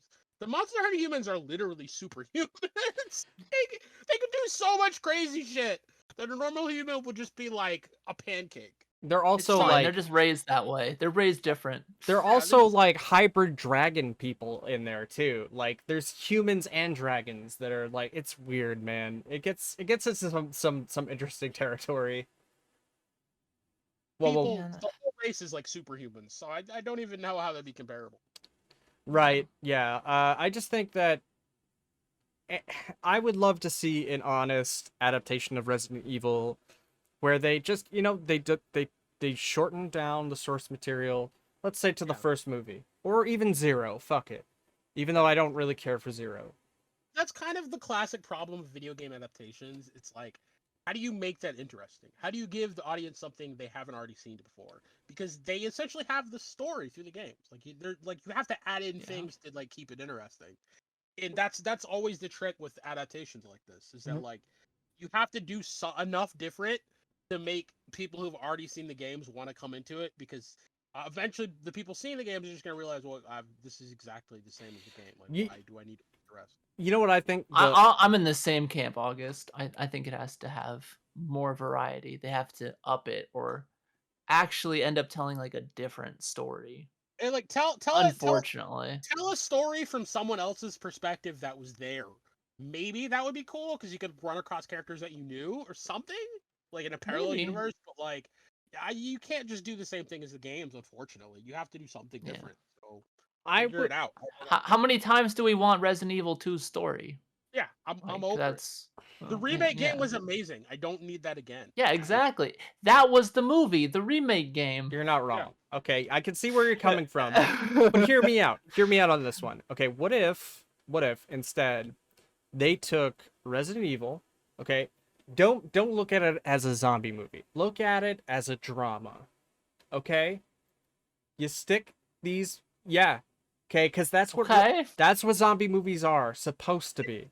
They're supposed to be dramas. Okay, they actually show you elements of human like nature that are not like that are basically you don't see it every day. Yeah, The Last of Us, the movie? I mean, kind of, but I mean, what I'm saying is it's the relationship between the characters. It's not about the zombies. The zombies. It was what's that? Last of Us was like this much game, this much movie. What was? The Last of Us. I love The Last of Us. Don't get me wrong, it's great, but The Last of Us essentially was a movie with playable elements. Yeah, like, but it was fun, but it did like The Last of Us was an amazing experience, but it's definitely the first game I went through. I'm like, where was the boss fights? There basically weren't any. Yeah, I'm like, okay, I guess I have to be okay. Well, with that. I mean, it wasn't really about being like kind of like superhuman or anything like that. So boss fights probably seemed a little less realistic than what they were going for. Been cool. With regards to like the story. Like, special infected animals or something interesting, something different. Maybe. I mean, you had like the hordes and stuff like that. Oh, I gotta start up the generator. This is gonna suck. But the story was so good, I didn't care. It was a movie with playable elements. Right? It was good. And then the second one happened. I don't know anything about the second one. Listen, I'm just saying. I think if you make it a drama, you care about the characters. The zombies will put more pressure on situations and make you actually give a shit about what's going on. That's literally what The Last of Us did. Listen! I don't care about The Last of Us, okay? I don't care. Oh no! I don't give a shit. Stop telling me about The Last of Us, okay? Stop. Just take my idea for what it is. Leave everything out that you know, okay? Just honestly, my biggest complaint about Resident Evil is I'm like, can we have something that's past Resident Evil 3? Like, give me like 4 or 5 or 6. Give me something else. So first of all, August, when you say that the Mila Jovovich the Mila Jovovich movies have influence from the Resident Evil series, they do. The first two movies, they take even past that, they take from each game. They're not like a one-to-one story. They're just like an over-the-top action film that kind of doesn't really make sense in the overall world of Resident Evil. And then they heard complaints from the fans, so they're like, well, let's just drop in more enemies and characters from the series, which they do. But I just don't think I want to see a cheap version of those movies. I want to see like something that's actually serious. Like, it's not camp. It's not full camp. I mean, I know Resident Evil is camp, but like, what if it was serious? Like, I want to see the characters be taken seriously. Resident Evil is camp. Have you played 8? There's so many dumb jokes. Even in 7, like, all of the games have super fucking campy elements. Listen, what like, I'm saying... The games are so fucking aware of how ridiculous the situations they're in. Listen, I'm not saying... Again, I'm not saying that they aren't camp. I'm saying that they are camp. I'm saying that the characters themselves in the situations are not taken seriously. You can have the camp elements. That's fine. I don't know, man. Maybe I'm crazy here. Maybe I just think like, you know, you sound crazy. It's like, I think a Resident Evil thing that takes itself too seriously, you're just gonna find isn't that interesting. No, I'm saying the characters themselves have like, they're in very serious situations, but it's never but the movie themselves never takes those situations seriously, if that makes any sense. The latest like weird CG animation one looked like it did. I didn't watch it, but it looked like it. Oh, which one? You mean the one where like Chris and Leon are like back to back in a room full of zombies with like machine guns and stuff like that, and they're just like... Darkness. That's what I'm saying. It's like it's so over the top. Shit. What do you want? I'm not. So you want realistic military situations versus zombies? Okay, Listen to me. I'm saying if they look, you watch the Avengers, right? You watch the Avengers. You love the characters. You love the interactions that they have with each other. yes. The things that happen around them are ridiculous and camp as shit. They have great dialogue, and it doesn't make the experience feel stupid. The Resident So you- Evils, Yeah, Resident Evil it feels movies, It feels stupid. Okay. yeah, the Resident Evil movies all feel just dumb overall. They just it's too much stupid. There's too much stupid going on. Okay. What does anyone? So why does it have to be Resident Evil? Yeah. Why does it have to be Resident Evil? Yeah, like Why does this have to be Resident Evil? All these things you're describing, Uh-huh. right? It's seen in other movies that just aren't Resident Evil. Yeah, and like balancing action and camp is hard in any movie. Right. Yeah. And Resident Evil just might not have figured it out yet. I don't know if it's possible to figure it out because Resident Evil is a little just crazy. Listen, I will say, how about this? I would like to see a Resident Evil movie with a budget. How about that? How about a budget? They have budgets. They have budgets. Like an expensive budget? I don't think so. So, I don't know how much the last one was. Can we all just admit we're over zombies? Because I know it wasn't cheap. I I mean, there's the occasional zombie gem like Train to Busan, but yeah, I'm pretty over zombies. Yeah. That's fine. A lot of it's been done. I feel Like, unless you're gonna give me like some special like new variant on the zombies where like they're all special infected and like you have to use like crazy future tech to fight them. Give me something crazy I haven't seen. That's all I'm saying because I've seen. it's never gonna happen. Also, backlog. I bring up The Last of Us because there's going to be a Last of Us movie coming. TV show with Pedro Pascal. Oh yeah, TV show. My bad. I just don't. I don't know. I don't have any sort of like. I don't have any like. I don't hold Last of Us close to my heart like I do with Resident Evil. And you know, No, but it's characters interacting and having a nice time and fighting zombies, and then it builds relationships with those characters, so you care about those characters. sure, But it's just not the Resident Evil characters. exactly. I mean, I understand it. He likes the Resident Evil universe. He likes Yes. the lore. He just wants it in a format that's cool. I would like to see it stick the fucking landing for once. Stick the fucking landing. So I'm right there with you, but like the more I think about the Resident Evil universe, I'm like, this works in a game format. Uh-huh. I don't know if it works so well in a film format. I'd have to see it. I'd have to see someone of like a really smart Resident idea. Evil also changes its rules every goddamn Yeah, game. it does. It really does. Well, they go back and reinvent the origin of Umbrella, or like it was really this person that gave them the idea for Umbrella. Yeah. And that's still where the power sets. It wasn't an outbreak. They planned it. Well, I mean, I think that the problem is that Too, and it's just like there's a whole island and shit. I don't fucking know, bro. you have to understand that there's not, you only see one part of the picture as the game goes along, and you know, like I don't think it really changes the origin too much. But then you're talking about different people and different like parts of the world making different viruses, which is why there's the BSAA, which is like a defense force created to stop biohazard like attacks on humanity. But anyway, well, they're doing a great job.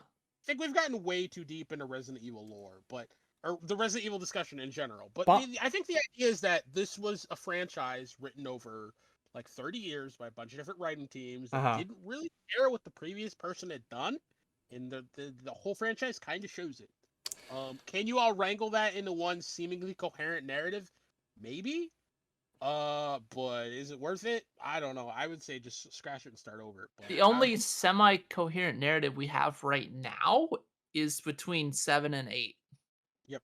But even then, they still just changed the damn rules. well, I mean, different Like things companies. that they set up and like made as like standard in 7 don't apply in 8. All I'm saying is, why do the villains have to be hot? It's the biggest problem in 8 right now. Mother Is that a Miranda, problem? fucking hottie. Lady D, fucking hottie. It's a problem, bro. It's not a I want problem. to, but you're gonna try to It's kill not a It's not problem. a problem. Yo, you all see that fly swatter mod? Hell yeah. Oh, jeez. Look, can anyone just feel for me, okay, on this situation? No, All right. I understand where you're coming from as someone who has, some franchises they enjoy that are regularly butchered as well, Look, I'm not talking about Fast and Furious, okay? Like, I'm sure some of you like the Fast and Furious series, but boy, those movies fucking suck. They No, suck. we're just That we're- come from? Yeah, where did that come? We weren't talking about Fast and Furious either. We're just saying getting a successful Resident Evil is probably going to be harder than you expect it Yeah. to be. That Yeah. doesn't mean it shouldn't exist. I just think there's a lot more more hurdles than you're just thinking it would be easy just for them to make a good movie. What I'm But I saying, think they're better off that with aside, making like let's a move on. series. Let's move on. I just want to say one thing, okay? The reason why I bring up Okay. Fast and the Furious is because it's literally a nothing series that they just it's so bite-sized. It's so like consumer popcorn movie type shit. Not like a hater to me. But zoom car go fast. Best Car hater dog. car foo. I don't want to see car combat anymore. I don't. You don't like Carbat?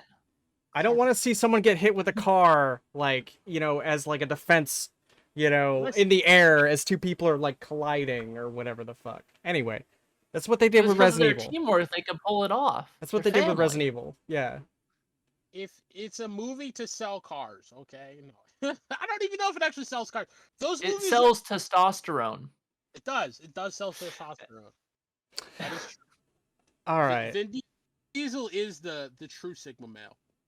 So anyway, I think we can all admit that Resident Evil's fucked, and rest in peace. I'm sorry to everyone who loves it. Doing fine. I'm gonna apologize the on the movies suck. But, yeah. I just love how Netflix keeps investing in bullshit. That's my biggest thing. That's just what they do, bud. They put out a thing about how they're not going to give blank checks out anymore, and it's like, well, it started it all comes back to blank check, right? Yeah, they should have watched the Blank Check movie. They would have known blank checks are bad. I'm pretty sure that it is just a child with a blank check at Netflix, just buying whatever they want. They probably have some algorithm Maybe. that's like, this is what people talk about on Twitter. Definitely has more than $1 million though, because that doesn't get far anymore. All right, so with that, I guess we can move on to some fighting game news. You guys cool with that? The best part about Sure. blank check, how much was the check? Do you remember? It's like $1 million. It's $1 Yeah, million. it's like $1 million. Yeah. On the thread about movies that didn't hold up, someone posted the Zillow listing for the house he bought in blank check. How much do you think? No, what? No shot. Really? No Yeah, shot. How much do you think the No house goes fucking for? shot, dude. Probably like $25 million or something like that. $100 million? 4.5 million. 4.5? 4.5. Wow. Still would have been 4 times his check. How's it look? Did they keep it up, or Yeah, does but- it just look like no, it trash? looks way better. Are we talking about inflation though? Was No, inflation added in the situation?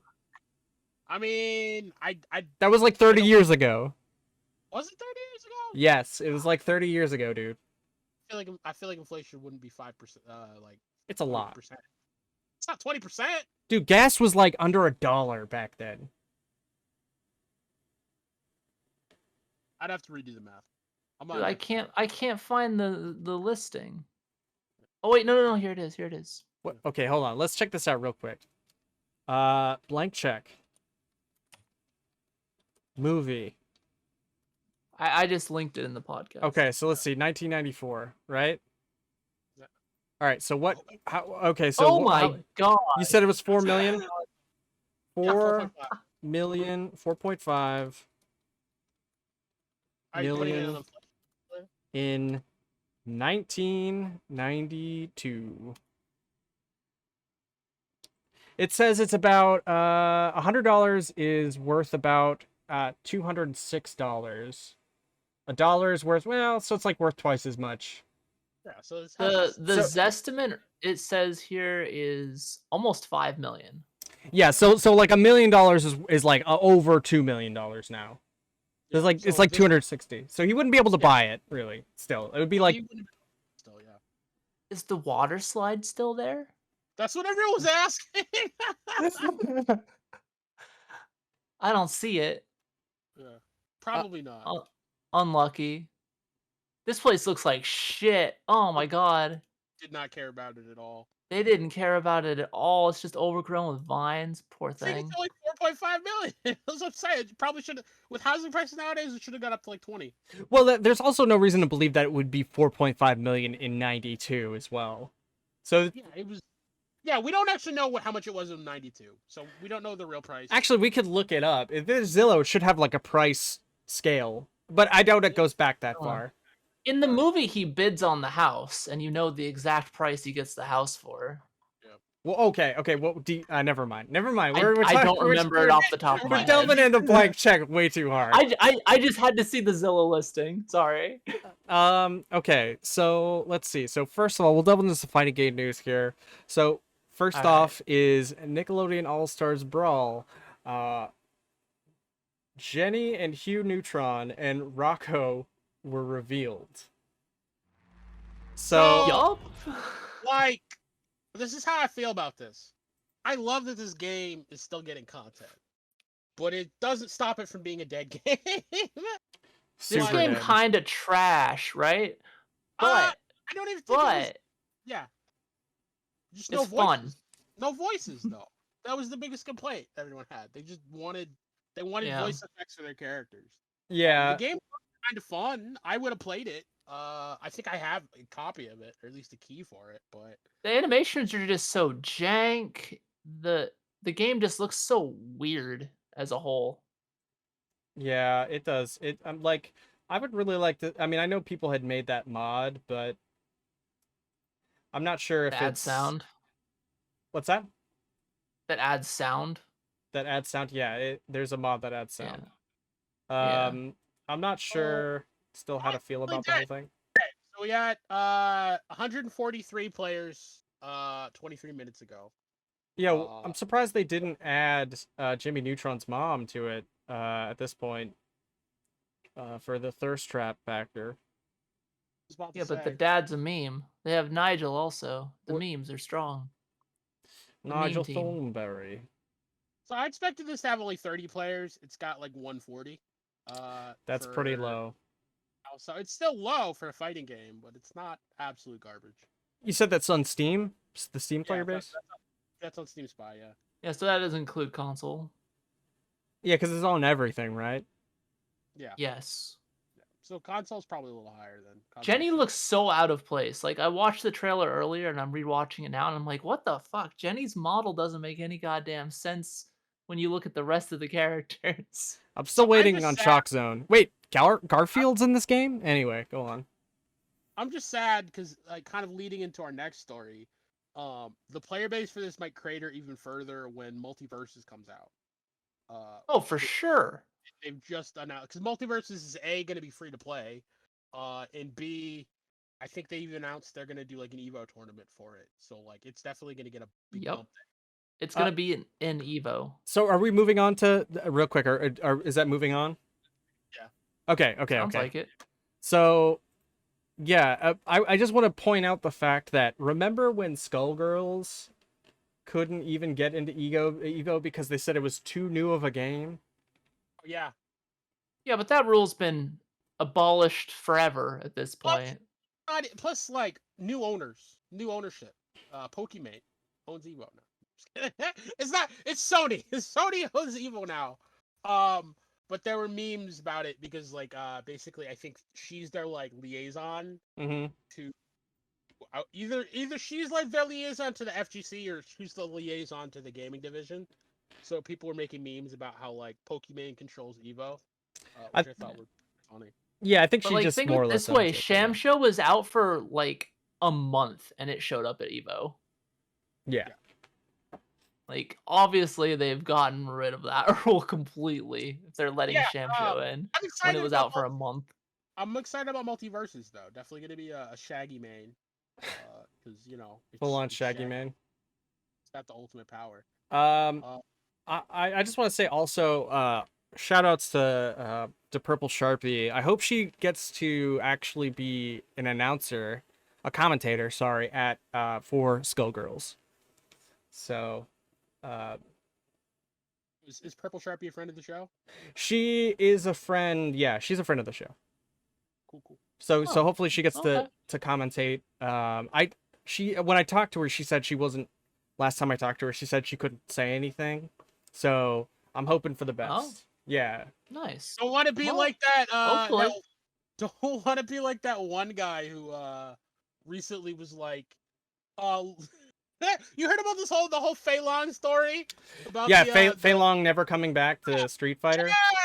Oh my god, shooting his mouth off. So there was a dude who does music for I think Street Fighter games. I think Mhm. that's his contract in the gaming industry. But suppose he started talking bullshit about how he worked for Capcom and how he couldn't say much because of his NDA, or that his NDA expired so he could say whatever he wanted. Right. And then he starts shooting his mouth off about how he thinks Fei Long's never coming back. And then like immediately, not within a day, they're like, Capcom's like, this guy's been blacklisted. We're never working with him again. And both like Capcom and the Bruce Lee estate put out things saying that it's not true. Fei Long can come back at any time. Yeah, like I don't see why he would. Anyway, he just seems Oh like a man, dumbass. yeah, that was a good way to get yourself Big dummy the energy. industry right there. So the MultiVersus is gonna be free, right? This is gonna be Yeah, free to play. MultiVersus is free, cross-platform, rollback netcode. Yep. We got the trifecta. Holy Trinity. Holy Hey. Trinity. The Holy Trinity, indeed. Okay, so I guess we should probably get together and play some of this once it comes out. What do you guys say? You wanna have like a night or something like that? Sure. A We can stream? give it a shot. Why not, right? Game is gonna be a focus on 2v2, but there's gonna be a 4-player free for all. So yeah, I'd be down. Yeah, I And there's mean, also 1v1s. They're supporting multiple modes, but the focus is for balance on 2v2s. That'll be interesting. I would be willing to give it a try. I mean, but I Yeah. don't know if it's gonna be for me. I mean, it looks pretty good. I'm willing to try anything. The Pros vs Devs showcase kind of confirmed my thoughts of them slowing down like the trailer for the game, because it plays much faster in that showcase than it did in the trailer. Oh, Yeah, does it? I'd say it's very Yeah. comparable to like Smash Ultimate in speed. I wouldn't say it's Smash Ultimate in speed, but What would you say in comparison? it's like probably like Brawl in speed. Okay, Brawl. Right. Yeah. Okay. Yeah. I mean, it looks But pretty. they made it look really slow. They made it look like, swinging through freaking molasses. Yeah. It does look pretty interesting though. I mean, I'm kind of Yeah. I can't The wait. teamwork aspect's pretty cool. Yeah. I'm interested to see where they go with this. Let's see. I want to see more characters, because apparently the only tank in the game right now is Wonder Woman. Not even Superman? Nope, Superman's a brawler or whatever the hell they classify him as. I mean, I feel like this is I mean, Superman must be taking it easy because, he obviously should win everything. Just jobbing today. Obviously. So wait, is Ultra Instinct Shaggy in this, right? Oh, but I wonder if that's like Kinda. He's weird. He's got some like, so there was an episode of Mystery Incorporated for Scooby-Doo Mm-hmm. where Shaggy basically like became a badass through hypnosis. I remember And that, I think yeah. they're kind of channeling a mix between that and Ultra Instinct stuff, because like he can like power up and shit. Mm-hmm. Yeah. So I think they're just kind of like doing a little mix and match between those two things. Yeah, they enjoy the memeing. Is there anyone that you guys Yeah. want to see for sure in this game that you can kind of think of off the top of your I head? would love to see Courage Cowardly Dog. Green Lantern. Green Lantern's cool. Yeah, Green Vote- Lantern. Phil Lamar. I'd like to see him come back as a Green Lantern. Be sick. Yeah, you're right. You're right. That'd be dope. Let's see. So this is like Cartoon Network as well, right? Yeah. No, So, definitely, yeah. so like we could see like Samurai Jack or Dexter's Yep. Lab. That would be cool. It's like I think Batman's already in this game, right? Yep. Batman's in it. And obviously it's only going to be like the most famous and or well-known cartoons. But yeah, I'm definitely excited. I'd be I mean, we totally might get some weird ones. Who knows? You know? I would be totally down to have a game night, do a stream of this with you guys if you're around. Yeah, it'd Let be fun. let's see. So, moving on, Moving on. Capcom to release multiple major new titles in March 31, 2023. So, Yeah. let's see what we got here. Yeah. Did they say what new titles were? I didn't They actually did. finish reading. Yeah, they did. Yeah, it's okay. I have the list right here. Eh. It's Capcom Fighting Collection. Sunbreak. Yep, Monster Hunter Rise, Sunbreak, Capcom Arcade Second Stadium, which I don't know if that's. I mean, that might be just some kind of like continuation. Hopefully, there's some 3D titles in there. I don't know what else is going to be. This actually is like 2022 to 23. Resident Evil Reverse. I assuming that's a continuation of the last game. Resident Evil 2, 2019. I'm assuming that's the first game. Oh wait, no, it's the remake, right? Oh, it's the upscaled version of the. Isn't Reverse the multiplayer piece of garbage? Isn't Yeah, that yeah, no, it's the multiplayer piece of garbage. isn't that think they're already out? Oh yeah, it's just the updated version on PC, Xbox One, and PC. No, no, wait, I'm I don't confusing think it. it's out on PC. Right. I think I have a key for it because I think I got it when I bought eight in the deluxe edition. But Okay. Uh, let's see. They got Resident Evil 2, Resident Evil 3, Resident Evil 7 Biohazard. It's going to be on Yeah, it's Xbox. not out on PC yet. it says this item So is that's not a what they're beta, doing. so yeah, we're just waiting for it. Yeah. Exoprimal is also going to be out. That newer game. Pragmata and Street Fighter 6, which just says TBA, so I don't know why it's even on here. Exo Primal, you mean Evolve 2? Yeah, I'm down for Evolve was dope, so I'm down for an Evolve too. Yeah, so there's nothing really groundbreaking about this list. These are all things we knew were coming out. Yeah. I'll just be interested to see how they affect Capcom's balance sheet because I mean a lot of these are just repackaged ports of older games, which I mean there is an audience for that now, but I can't imagine it's crazy huge. Monster Hunter's been doing really well, but I think honestly I don't even know if they've capitalized well on the success of that because the new game came out and people liked it, but I mean it hasn't been the talk of the town like World and Iceborne was. So I don't know if they've even been capitalizing off the popularity of their Monster Hunter division. Honestly, Capcom, it's not that like they're making necessarily missteps now.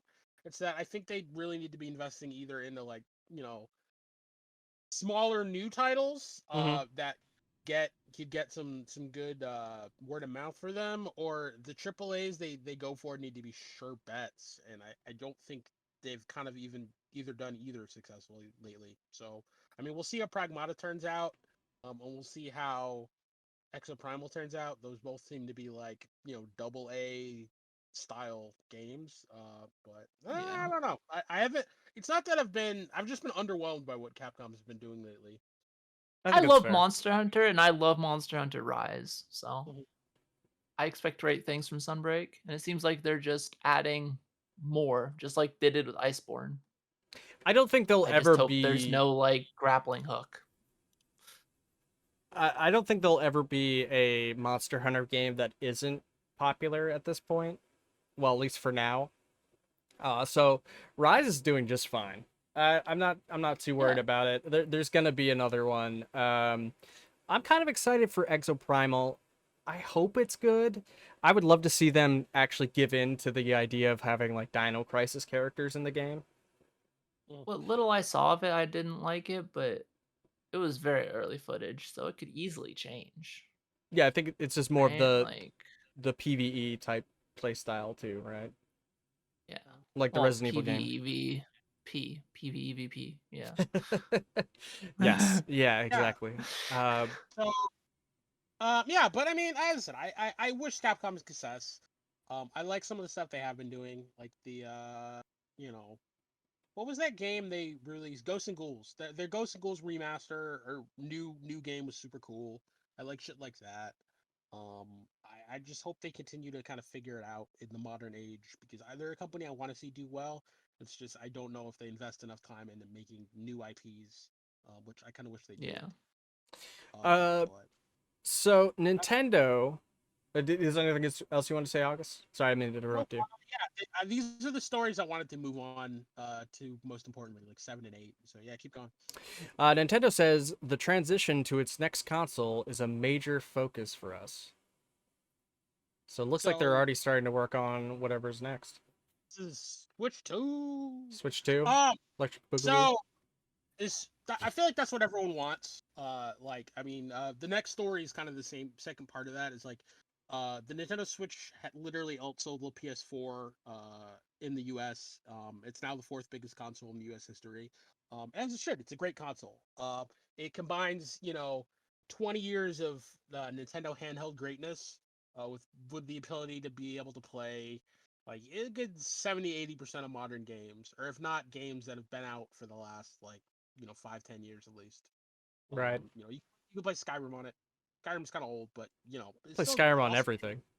Yeah, it's awesome to be able to play Skyrim in a handheld format. Yeah.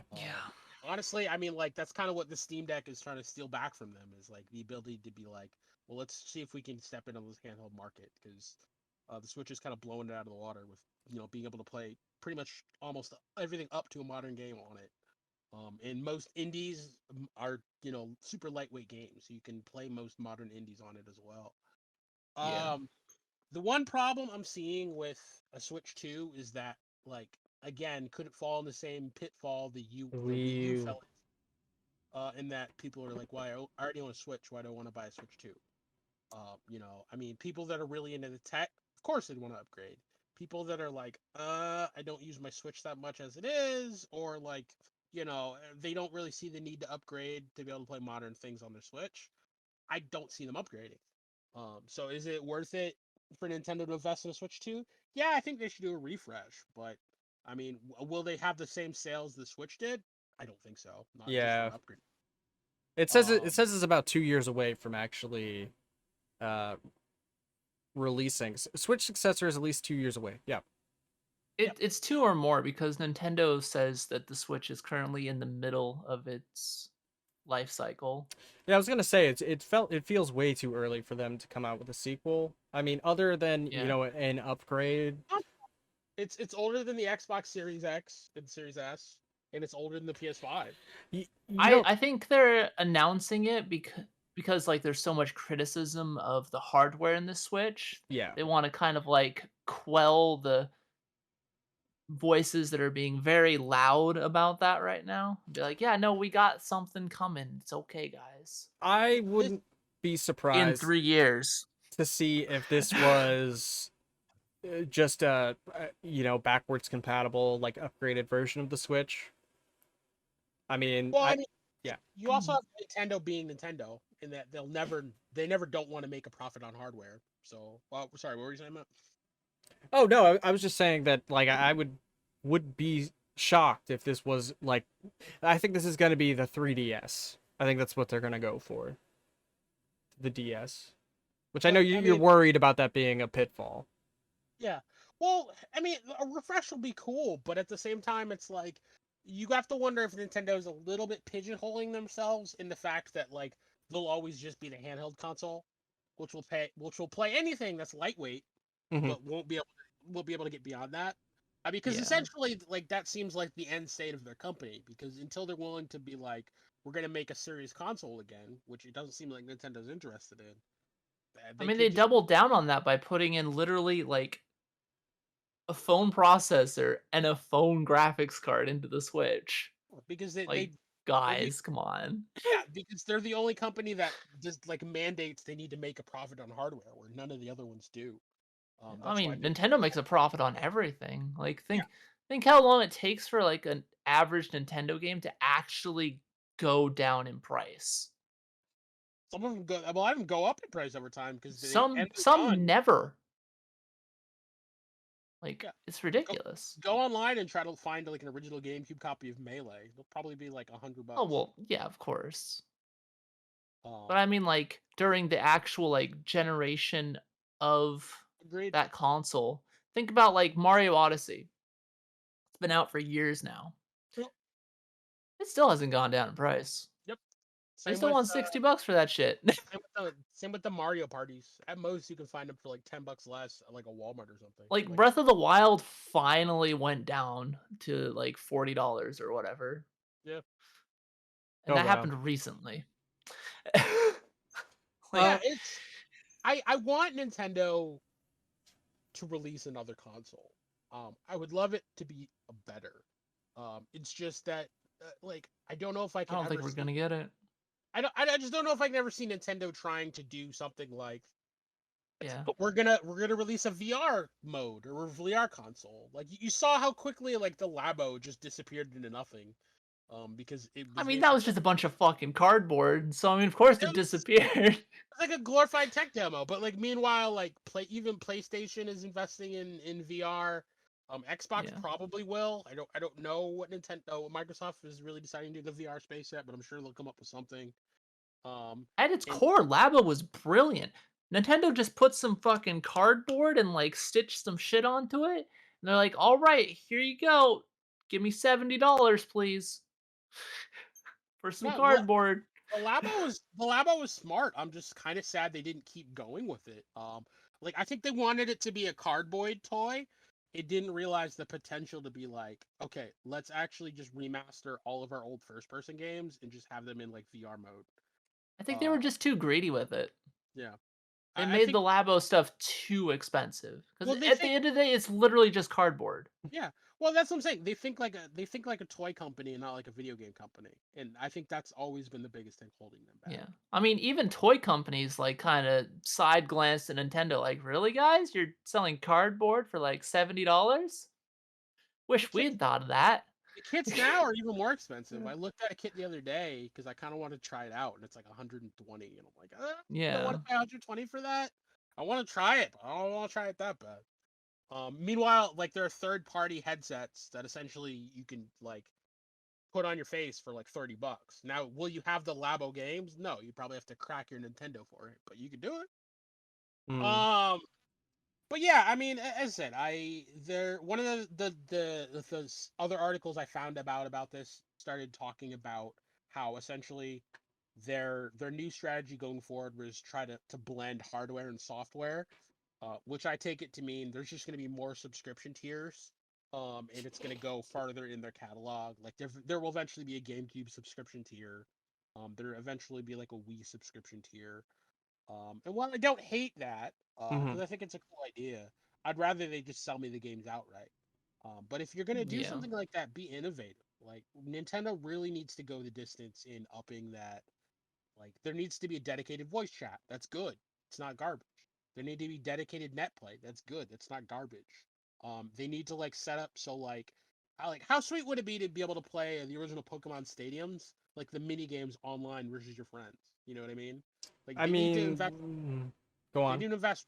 They need to invest really heavy in like making like a good online infrastructure if they want to actually be a place where people want to play even their old game going forward in the future. Because I mean, COVID showed us that the future of everything is being able to also play it online. I agree. Um, so I guess that kind of like adds on. I don't know if anyone else had anything to add to that, but I mean, I guess there's like a little addition to this story. We can continue. Uh, Quintessence, do you have anything else you want to say? I mean, some Nintendo's just so far behind. Very Dinosaurs, I dinosaurs from question the if they should even still be a hardware company. They shouldn't. They're just banking on those IPs. But the thing is they shit. Actually, you At might the be right. very least, they You might shouldn't be be right. like a console company. Like, Yeah. they can keep their handhelds. Their handhelds are bangers. I It's think they should just fine. have handhelds. I don't think they should go But back into consoles. I don't know if they should bother competing in, like, the actual consoles if they're not willing to put in the effort. Like, we Like, don't even have fucking Discord available on Switch. yep. Even just like something little like adding the ability to use Discord on Switch would help in massive amounts. Does Switch even have a Twitch app? Like, No. I I don't think think it so. didn't No, have I the don't Switch think app for the so. longest time. Yeah, craziness. It It's been finally forever. got Netflix. Yeah, I was gonna say It it just got finally Netflix got the other day. Netflix. That's shit. Like, I don't know, man. This is a shit show. I honestly, but to It's sad. I think to add on It's to that, sad. I don't I can see where your concern is, and I think that I personally think that they should become a software company. I mean, realistically, all consoles have like maybe one generation left in them before people start playing PC. Maybe two, yeah, Me too. if we're lucky. I mean, depending on how things, move on. I mean, essentially, PC is the future, especially when VR takes off. But, I mean, is that, yeah, I mean, like, You guys remembered when Sony said that the PS4 would be their last console? did they say that? I don't They remember that. did. They did. They thought cloud was the future. I mean, think about it. Like, how could And that be the didn't work future out. if the internet cloud could be the future if anyone had good enough internet infrastructure, but they don't. Like the U.S. internet infrastructure Maybe. is a joke. I mean, yeah, we have one of the worst internet infrastructures. that's Yeah. just because we're so Ridiculous. spread apart. But No one wants to spend money. That's really what it is. I mean, at least we're not Australia. everything's gonna kill you. So Including your internet. it's true. So to add on to that though, I really think that it's gonna all console companies like Xbox, PlayStation, they're all gonna be running off the name alone eventually. It's gonna be the people that always buy consoles that are gonna be still buying them. And I think it's still gonna be tough to have people move into PC just because of the name alone. And so like everybody's just gonna become like Nintendo, where it's like buy a PlayStation, because I've always bought PlayStation and PlayStation's a console. But realistically, you're buying a PC that can't be upgraded. So Wondering about like if the Steam Deck actually catches on, will Steam try to go back into making Steam boxes? Because like I could see that being a thing. If I mean, Deck Steam is- boxes technically never left. It's true, but like they stopped being like a big thing, Yeah. or Valve stopped really pushing them. Yeah. I mean, they went the way of the Steam controller. all right. So with that, I think we might have mentioned it in the last article, but the Nintendo Switch outsells the PS4 in the US, now the fourth biggest console in US history. So I don't know Oh if there's yeah, turns out people love the Switch. Shocking. And I don't understand it. Like we literally just talked about how Nintendo should probably just like step down. Yeah. But I feel like Nintendo's literally being carried by their IPs. they've been carried by their IPs for like 20 years now, dude. I know, but it even carries their consoles though. Yep. Like, it's ridiculous. That's the only reason I have a Switch, just so I can play their IPs. Well, that and it's a handheld now. But Yeah, exactly. There you go. I See, mean, at least Nintendo, while it doesn't always bring like the strongest things, they always try to innovate. right. I'll give them that. Like they always try new things. They don't always work. I'm looking at you, Wii U, but The Wii U was like a more proto. often than not, they hit. That's the weirdest thing about the Wii U. It was like they didn't have the technology to quite make the Switch yet, so they're like, let's Yeah. make the Wii U and see if it works. And it was like, it had some cool ideas, but it was like, why? I would rather have just had to kept my Wii. The Wii U sucks. Yeah. It does. Apparently, there's a game on it like called Zombie U that's super good because it actually uses like weird shit with your inventory, and I think like the zombies can. Oh yeah, yeah, that one's pretty good. That game's actually on other consoles though. Yeah. Yeah, I think it did get ported to other stuff. Yeah, I think it just has a different name. obviously, because it can't be Zombie U. But yeah, no, Obviously. the Switch is great. I personally think that Nintendo should stick with handhelds. I think that is they have a better bet staying in that lane opposed to like Xbox or PlayStation. They could make handhelds, and they might. Who knows in the future? But those really haven't panned out as well for them as Nintendo has like had an iron fist over the handheld market. I mean, who else is there? I mean, other than maybe Steam. I mean, what are you gonna say? Like the I don't know, the Game Gear, the Sega Game Gear. Sony ran away. Sony just they're like, fuck it, we're out. Yeah, they just We can't. straight up gave up on the Vita. And there's really no reason to like ever buy a Vita at this point, other than maybe like a few titles. Modding it. Yeah, modding it, playing retro games. But why would you do that when you have a Switch and you could do the same thing and it's more powerful? I don't know. You can get Vitas for like $50 right now. You can? Cause yeah, I saw one for sale for like $50. That's not bad. I mean, like, was it used? Oh, of course. Okay, well, Yeah. I'm talking about like fresh out the box. Oh, fresh out the It's box. like probably around $100. Probably more than that. Fresh out the box. But anyway, did anyone check out the Creator Clash? I actually pulled up the live results here. Did anyone check it out? I watched the fight of Aaron Hansen and Harley from Epic Mealtime, as well as saw the fight of Hundar from Couch Shop versus AB from H3H3. And so the Hundar fight actually almost resembled boxing. Like it kind of looked good. Yeah. The Aaron Hansen fight was like, oh. Yeah, I should have spent more time in the gym. That was very bad. It was very sad. It was not a good fight. But I mean, I still love Aaron. Aaron's a great guy. Harley outranged him, as well as was also in better shape, even though they're about the same size and weight. Oh, no, like Harley was way bigger than Aaron. Like there was some Harley weight class looks like mismatches. Okay, yeah, so I might be wrong about the weight, but I mean, Harley looked like he actually had muscle there, whereas Aaron just looked big. But yeah, I mean, that wasn't a good fight anyway. But the AB Hundar fight was actually pretty good. I didn't see the female fight, but from the clips I saw, it looked actually pretty good too. So I saw Minx versus Haley. Yeah, did it look good? It looked good from the highlights I saw. It was pretty good. Minx is just kind of psychotic.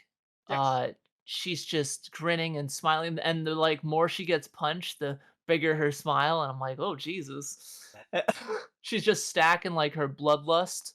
True yandere status. Yeah, no, like it was Lower HP is more damage. There was some great shots of someone just getting punched in the face with like a full smile, and I'm like, that was creepy.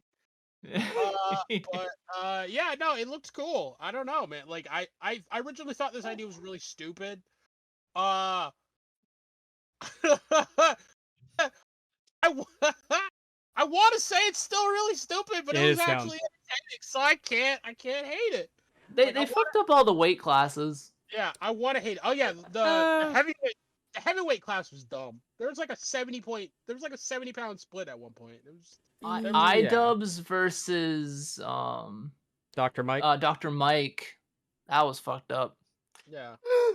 But, did you guys want me to read off the actual matches real quick? Just so we can kind of like... So sure. It was Dad versus Matt Watson. Ryan McGee versus Alex Ernest. Internet Comment Etiquette versus DJ Welsh. Yodeling Haley versus Justin Binks. I Did a Thing versus Odd One Out. The Odd is Out. Michael Reeves versus Graham Stefan. Hundar versus AB from H3 Podcast. Haley from Epic Mealtime versus Aaron Hansen, Game Grumps fame. Harley. Whatever. Harley. iDubbbz versus Dr. Mike. Most of these fights ended in TKO. I want to say also that these were not amateur fights for the most part. I think those were all pro boxing fights, which, let's face it. Boxing, this is making boxing look like a joke. I mean, I kind of blame You know, the what's up? They didn't want people to actually get hurt, and so that's why the TKOs It's were not. being flung out left and right. Yep, You that's know, but that's not real boxing.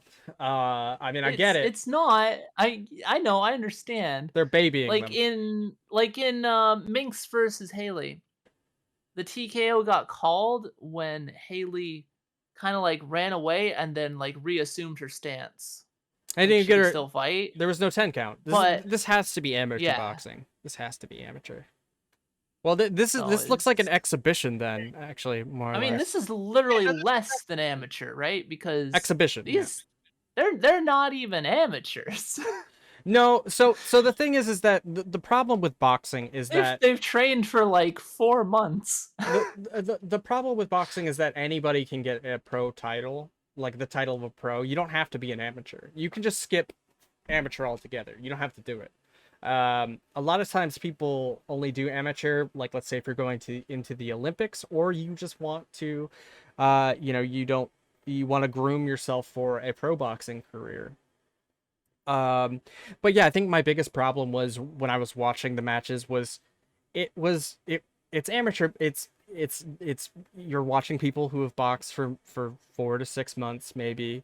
I mean, Yeah. there was a lot of one-shotting. There was no combinations. Usually, the more athletic of the two always won. There was some like discrepancies between weight classes. What's up? So proud of Michael Reeves. That was I did not. I don't know who Yeah, expected I didn't fight. think he would do I was like, anything. yeah, I was like, he won that fight. That was crazy. I was like, okay. I mean, they both kind of looked short and scrawny, but like, hey, good shit, Michael Reeves. It was so funny. The post-fight interview, they're like, "So would you do this again?" And he was like, "Fuck no." I respected the shit out of him for that. He's like, "Nope, I did my fight. I'm out." Yeah. Great. Yeah, I mean, boxing is a different animal, especially when you're going from fighting in a gym to like most people don't even fight in a stadium that's like even half that size of how many people were watching. Yeah. People barely make it to the sparring stage, from what I hear. So yeah, Yeah, good on all of them. there's nothing wrong with that. I mean, like if you want to box to get in shape, it's a great workout. But I mean, Yeah.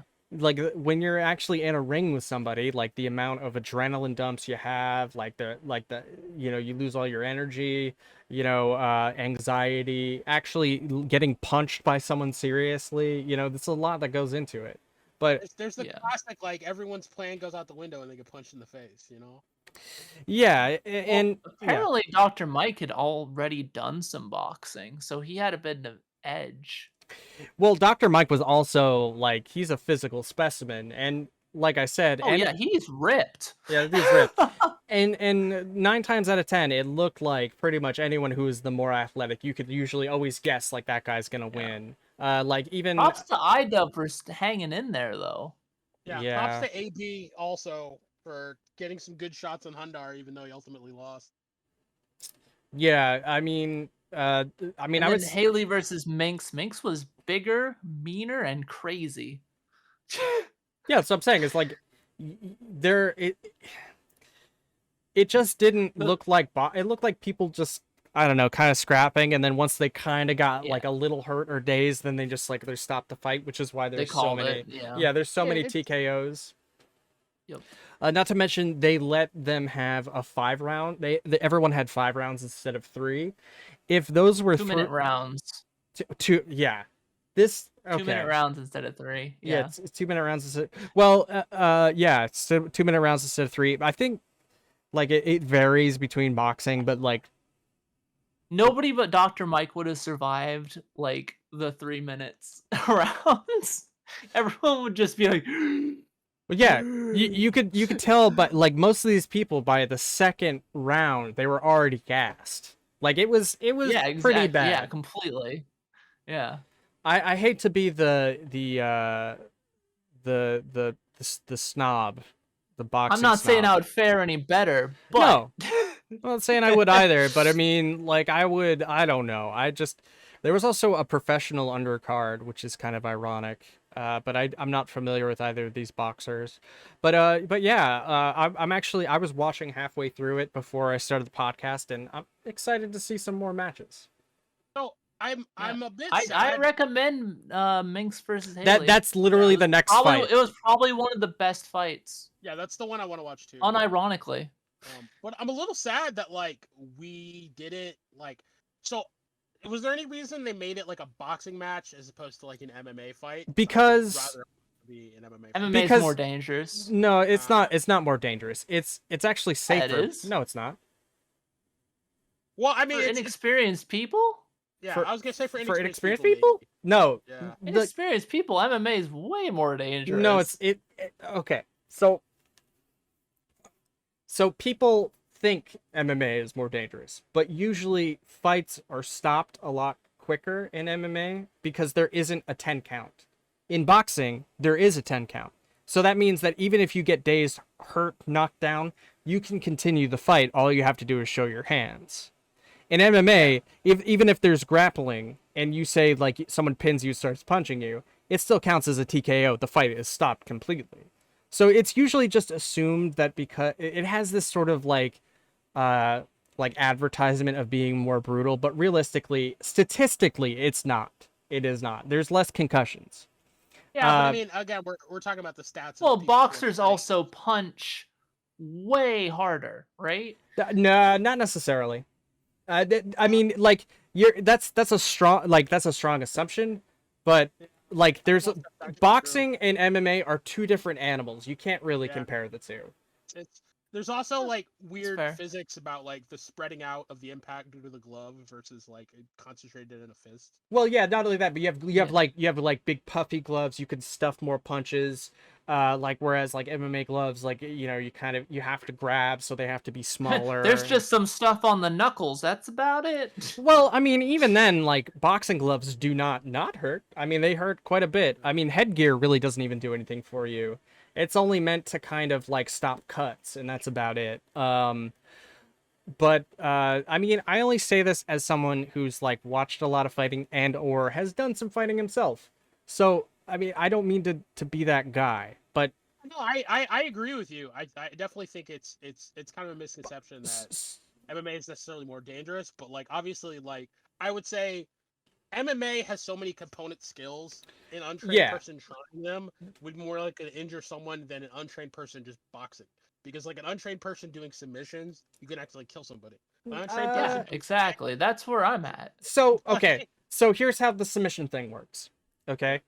So their referee will stop a fight if you're in a submission, because all referees that are MMA referees are trained to understand and recognize them. I only know this because I've met referees from the sport. And so like let's say somebody chokes you, right? You're not going to die from being choked in an MMA fight.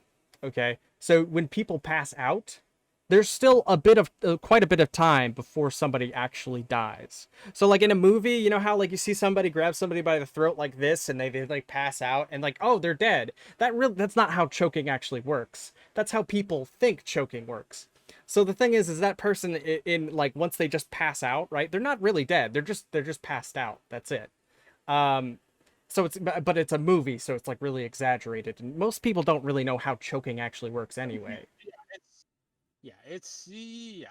Choking in movies is different than choking in real life. Like even if you crush someone's windpipe, they're not immediately dead. Also, it's the restriction. Also, the idea that any of these people within 4 to 6 months would be competent in grappling is just completely false. So, Also true. I mean, they can't even punch. They can't even punch. They like you're trying to say like a bunch of nerds who can't do combinations inside of a boxing match are gonna like take somebody down without having any prior experience whatsoever. It's like, you know what I mean? It's just like MMA is a little more complicated than boxing, so that's why they chose to have boxing, because literally boxing can be a fucking freak show, not a freak show, but like You learn the circus. basics. Yeah, you can learn the basics in a shorter amount of time ish. Yeah. Even if you don't really know the basics, it'll still look kind of right. Which is Whereas why, which is why you have like Logan Paul and Jake Paul, which a lot of people hate, but they have, those two are both like experienced, like Right now, state level wrestlers. So they're actually athletes. They're real athletes, and that's why people. Like they've done enough fights. Like they're trained amateur boxers almost. Yeah, well they are. They're pro boxers. They're legit. They're actually athletically gifted. A lot of these people are just, they're here for a paycheck, or it seems like it. They're probably paid decently well. Not the money went to charity. Or to have fun. Yeah. I don't. Some of these people look like they had no fun whatsoever. But yeah, I mean, yeah, that's fair. I mean, but yeah. So I still I respect them for like getting in and like fighting each other. But like, man, if some of these people like their coaches like did not do a very good job. But then again, that could also not be the coach's It's been like fault. 4 months. It's been 4 months, yeah, but still. That's like nothing. Most You can't blame that on the coaches. Most people have their first fight within 4 to 6 months, so it's not unheard of. But yeah, I mean, it was a dumb but fun event. Originally thought this idea sounded stupid. Having actually seen it, I was entertained, so I can't complain. Yeah, it was fun. It's really all it's about. It's about having fun, but I'm sorry I'd watch another one. Hey, and here's the thing, I'll watch the next one too. Like I won't even be that guy. But I mean, like, think about it. They've done this before with like celebrity boxing. It just, a lot of people really have always hated this type of boxing though, like the spectacle, because it makes it seem like anyone can just get up and box, and it just doesn't like respect the athleticism or ability that comes with boxing, because people think, well, you just punch them and there it is, but there's a lot more to it.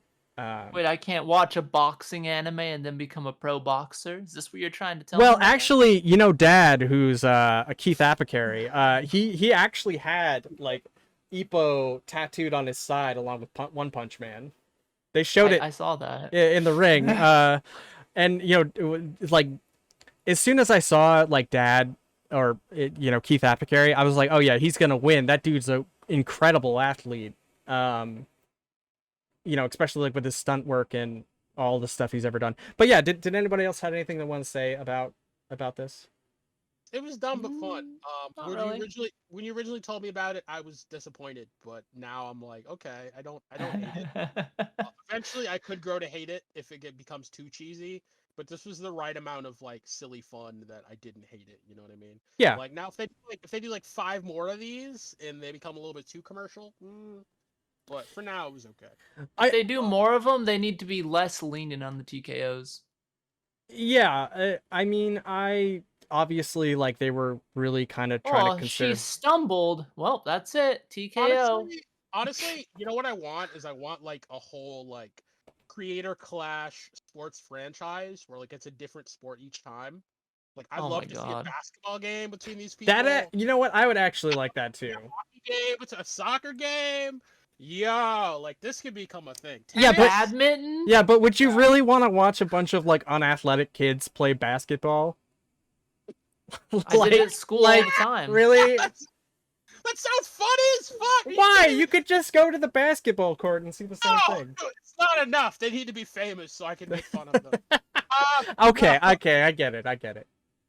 Yeah, no, this would be great. So you hate watch them? Yeah, it would be a beautiful disaster. I mean, most of the time, and I will say this: the person who threw the right hand first and landed usually won. It was literally that simple. Bigger person, more athletic, threw the harder punch first, they're usually going to win. And that's just how amateur boxing is. I didn't see, there wasn't, anyway, it doesn't matter. Watch it and enjoy. Yeah. No, I would totally. Which you apparently didn't. I would be down for. No, I did. I would be down for a creator sports. He is a martial sports. I love boxing. Connoisseur. He has to be more critical, but yeah. No, I've had fun. I had fun. It was dumb, but I had fun. Yeah, and I would love to see them do like more sports because I think that would be fun too. Like I always liked the celebrity aspect of the All-Star game, like because as part of the NBA All-Star game, there's always like a charity like celebrity event, Okay. where different like celebrities went and played. I think it was like Justin Bieber versus like the Secretary of Education. It was great. That's actually kind of 'Cause cool.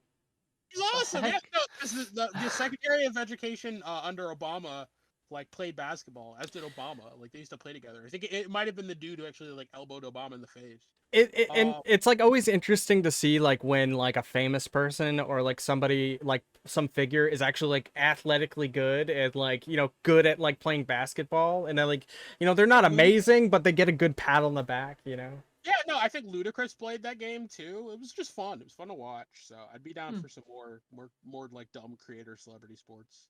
Yeah, absolutely. Yeah, sure, why not? Quintessence, I did, and also I didn't mean to talk over you, but is there anything else you wanted to add to this?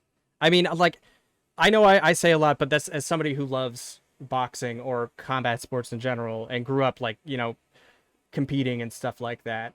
It's not. I don't mean to be intimidating or anything, but I know. I don't find you intimidating. no, I'm not saying like as in physically intimidating. I mean as in knowledge wise. Yeah, talk over you. Oh, whatever. All right, You're more knowledgeable. I don't know. No, but I'd fun with this. But okay, so we're pretty much at our last story here. Yep. Because I'm trying not to worry about that. I'm trying to count a little bit of it's just a rumor though. So supposedly Will and Jada have started the divorce proceedings. I mean, if this is true, again, if this is true, is anyone shocked? Because they're the toxicity, the inner radiation was starting to seep out from the barrels of ooze. That is secret of the ooze, yeah. So yeah, I mean, if it takes you if your wake up moment is going to like slap Chris Rock live on international television, yeah, then I mean it was past time to make a change. But good on you for waking up. So hopefully, they go their separate ways, because I mean that just I would be ideal. I don't think I think it's overdue for them at this point. And yeah, as I said, I wish them both the best. But yeah, I mean, both of them need therapy. Like maybe just separate therapy. Yeah, and then Matt, did you want to do the L of the week? Or it's more of the cringe of the week, really. I don't even know if it constitutes an L. It's high tier. It's an L for humanity, for sure. It's just cringe. It's just cringe as fuck. I guess we can. Can I do the thing? Yeah, do the thing. I guess we can move on to the L of the week. All right, week. All right. So, the L of the week goes to King's Diversity Space Tool, which is something by Activision and Blizzard to basically be. August, you want to take this one, or Quintessence? You guys want to take what? I'll ask the black guy to take this super cringe moment. No, I don't like. This is one of those things where like, even if there was a good initial idea for this, which I'm not 100% saying there was, this is something you never ever tell the public exists because it is strange. You're only gonna get made fun of for it. It's like I didn't even read the whole article because I'm like, okay, this has to be a joke, right? Because I immediately saw the hard drive article about it. And then I traced it back to there being an actual article. And I skimmed it. I didn't want to read it all because the more I read, the more I kind of cringed out of existence. And before I hit the point of no return, I just stopped reading. But essentially, I feel like they wanted to make more diverse characters for Overwatch. So they made a diversity space calculator. It is just like, It kind of implies that like diversity can be narrowed down to a science. Yeah, and it's like weird metrics for hit. It's all of the wrong things that like you don't want people assuming about you. They made, and then they told the public they were doing. Right. Or maybe it leaked. I don't know. It's cringe because like you have both like people that are like in the middle, or you have the normal people thinking this is cringe. Mhm. You have the racists absolutely freaking out. You have a lot of other people that are just like, this is dumb. And then you just have even the people that were like, okay, we get diversity is important, but I don't know if this is the best way to do it, guys. Like it's like it's definitely just a thing that like if you wanted to have internal discussions about this, this should have been kept within the company. Like this never should have been leaked to the public because this is only going to invite all of the criticism and negativity you don't want, with none of the benefits. So yeah, I don't know. I don't know if anyone else has another opinion on this, but like I'm on the like this is absolutely the cringiest thing I've seen a company decide to talk about in a while. Because yeah, diversity is important, but I don't know if this is a way to talk about it, guys. It certainly doesn't look like it. I'm curious to see what So, Quintessence has to say. okay. The spot where I'm at when I read the article was, wait. So guys, you're literally so far up your own asses that Mhm. you can't actually look at a character and determine if they're diverse. You need to create this like a tool, mathematical this problem. calculator Yeah. where you can like punch in all the data and it's like this character is gay, diversity increased.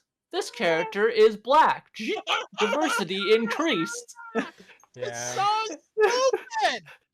It's so stupid. Like I just I don't understand. So Blizzard is just so lost. yeah, they feel like they're Yeah. really out of touch. Seeing a company I used to love just fall to pieces is both heartbreaking and hilarious. It's so accurate. Like how lost do you have to like this is like the tech bros solution to diversity. It's like we have an algorithm. Yeah, right? We can't actually look at characters and think about them. We'll just run it through the algorithm. See, that's what I'm saying. Is like, are they saying that like maybe because like the majority of people that work in the field, I think this is what they're saying. The majority of people that work in the field are white, so therefore white people don't understand diversity, and or like even the idea that like, well, this is going to be a suggested thing of diversity and at the beginning of a creative process. And does that mean if they don't use it that they will be considered racist because of that? And then like I like it's not even that the initial idea was bad. It's that it was like I don't. It seems like why do you need a weird, program for that? Yeah, that's what I'm saying. It seems like such a weird top-down way to do it. Like, why don't you just like I don't know, think outside the box, or like hire maybe hire a diversity consultant, or like I don't know, look outside your window. This is like literally. Blizzard, I don't know. Blizzard actually modified this article. They did recently. Yeah, because before when I linked it, it actually had some pictures. Like it showed an example. Yeah, the of, graph thing that was like off to the side. the graph thing. It had who was it? Overwatch. Anna. Yeah, it had Anna. It had a picture of Anna, and then it had like all these like little blurbs about her, and it like showed like a little graph like pointing in different directions for like the diversity and like the increases to diversity and the decrease to diversity. It's like, oh, she's a woman. Diversity up. Like And also, like, and they scrubbed it. They scrubbed it from the article. Guys, yeah. It's not even so like there are things that a lot of artists and studios do when they're designing characters where they like pick color palette wheels or pick other things or like and like I could see how this would be an interesting like maybe prototype tool. Obviously it needs more work to like get a basic idea of a character, but I'm like the minute you talk about it, the minute you let other people you guys know you're doing this, you're just gonna get pooped on by everyone because it sounds very cringe. Yeah. Like I get what you're trying to do, but this is the cringiest sounding way possible to do it, and it should not have been talked about. Like it should have been like hush hush top secret. If anything else. Doesn't this 'Cause also delve into like racism too? Because you're saying like this is what makes like a black person, or Aha, here we are. you know what I mean? Found it.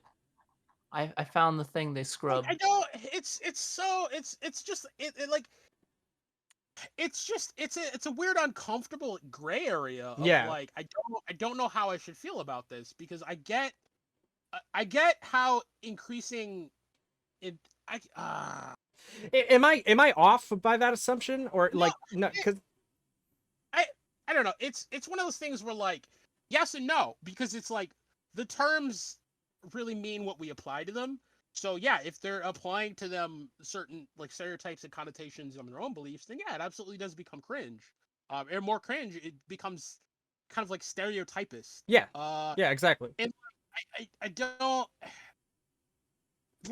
so like some of those stat features make sense. Like I think if we go around the diversity wheel here, uh we have one term culture. I have no idea what that means. That That's could mean a such lot a of things. can't define it. Like it's so dumb. Like like if you're gonna say culture, you could mean like how many markings of whatever culture do they wear on their character. Maybe that's what they mean. Like Right. that could be a character design tool. If you're just meaning it as like culture, like that could be very weird. You know what I mean? Like I assume they just mean as like as part of their like costume. You know what? How much culture? Like whether or not they have tribal markings on their outfit. They could mean it that way. But then again, Okay, you know, a bunch of other stuff. I Race. found the pictures that they scrubbed, Okay. and I Yeah. linked them in the Here, podcast chat. I'll take a look. I'll take a look. Here, I'll pull it Yeah, up. like so this kind of seems like any other like mock character design tool, which a lot of Oh, companies use for internal character design. it's ridiculous. Just look at Oh, look man, at. you don't talk about it. You don't talk about it. It's so fucking weird. You don't talk about it. Like okay, these are the criteria they go on: culture, race, age, cognitive ability, physical ability, body type, facial features, beauty, gender identity, sexual orientation, socioeconomic background. So like, Yeah, I there's see what they're also go yeah, on. like I see what they're trying to do, and there's some good aspects of it to it, maybe. But this is something that never should have ever been allowed outside the walls of the character design sheet. Like the Especially fact not a physical picture like yeah, of how it works. yeah, like I would be suing the shit out of whoever. I mean, they released it themselves. That's the worst part. Right. Yeah, exactly. Like And then they scrubbed it. Like, yeah, what cowards? Leave it up. yeah, like sometimes you have to accept in certain instances no one should know how the sausage is made. And this might be one of those instances. Yeah. Because again, Right? like this whole design sheet, this whole document, it opens up more uncomfortable questions than it helps fill in for a company like Blizzard, who Yeah. already has to deal with a bunch of other weird scandals and bullshit. Yeah. So yeah, like it is again, I'm not saying diversity is bad. I'm just saying this is a cringy ass way to do it that never should have been leaked to the public. But I don't know, man. Well, there's other things out there that could It probably hurts my brain. are they trying to also? Doesn't it mean that they're just basically trying to like white knight themselves in a way too? Like, why is it that they? know why this was released. I don't know what to talk about. If I were this company, I never would have let this picture see the light of day. So I don't know. Like maybe that like they want diversity points and they're kind of fishing for brownie diversity points. Oh, that's what they're doing, 100%. Which Yeah. is also kind of dumb and bullshit. But like, Yeah, why wouldn't you just be? Why does it have to be publicized? Why wouldn't you just do what Why you do you need think a you should do? tool? Why do you need a tool? Why Because- can't you literally just look at a character Why and be like, couldn't- yeah, no, that's Why a best couldn't you character." bring someone in who has a degree in race theory and then just do like work with them? Hold on. I'll do it for free. Go ahead, August. I can't hear you, August. Sorry. So were Your you your noise gate is actually like a little too high. Not gonna. I think.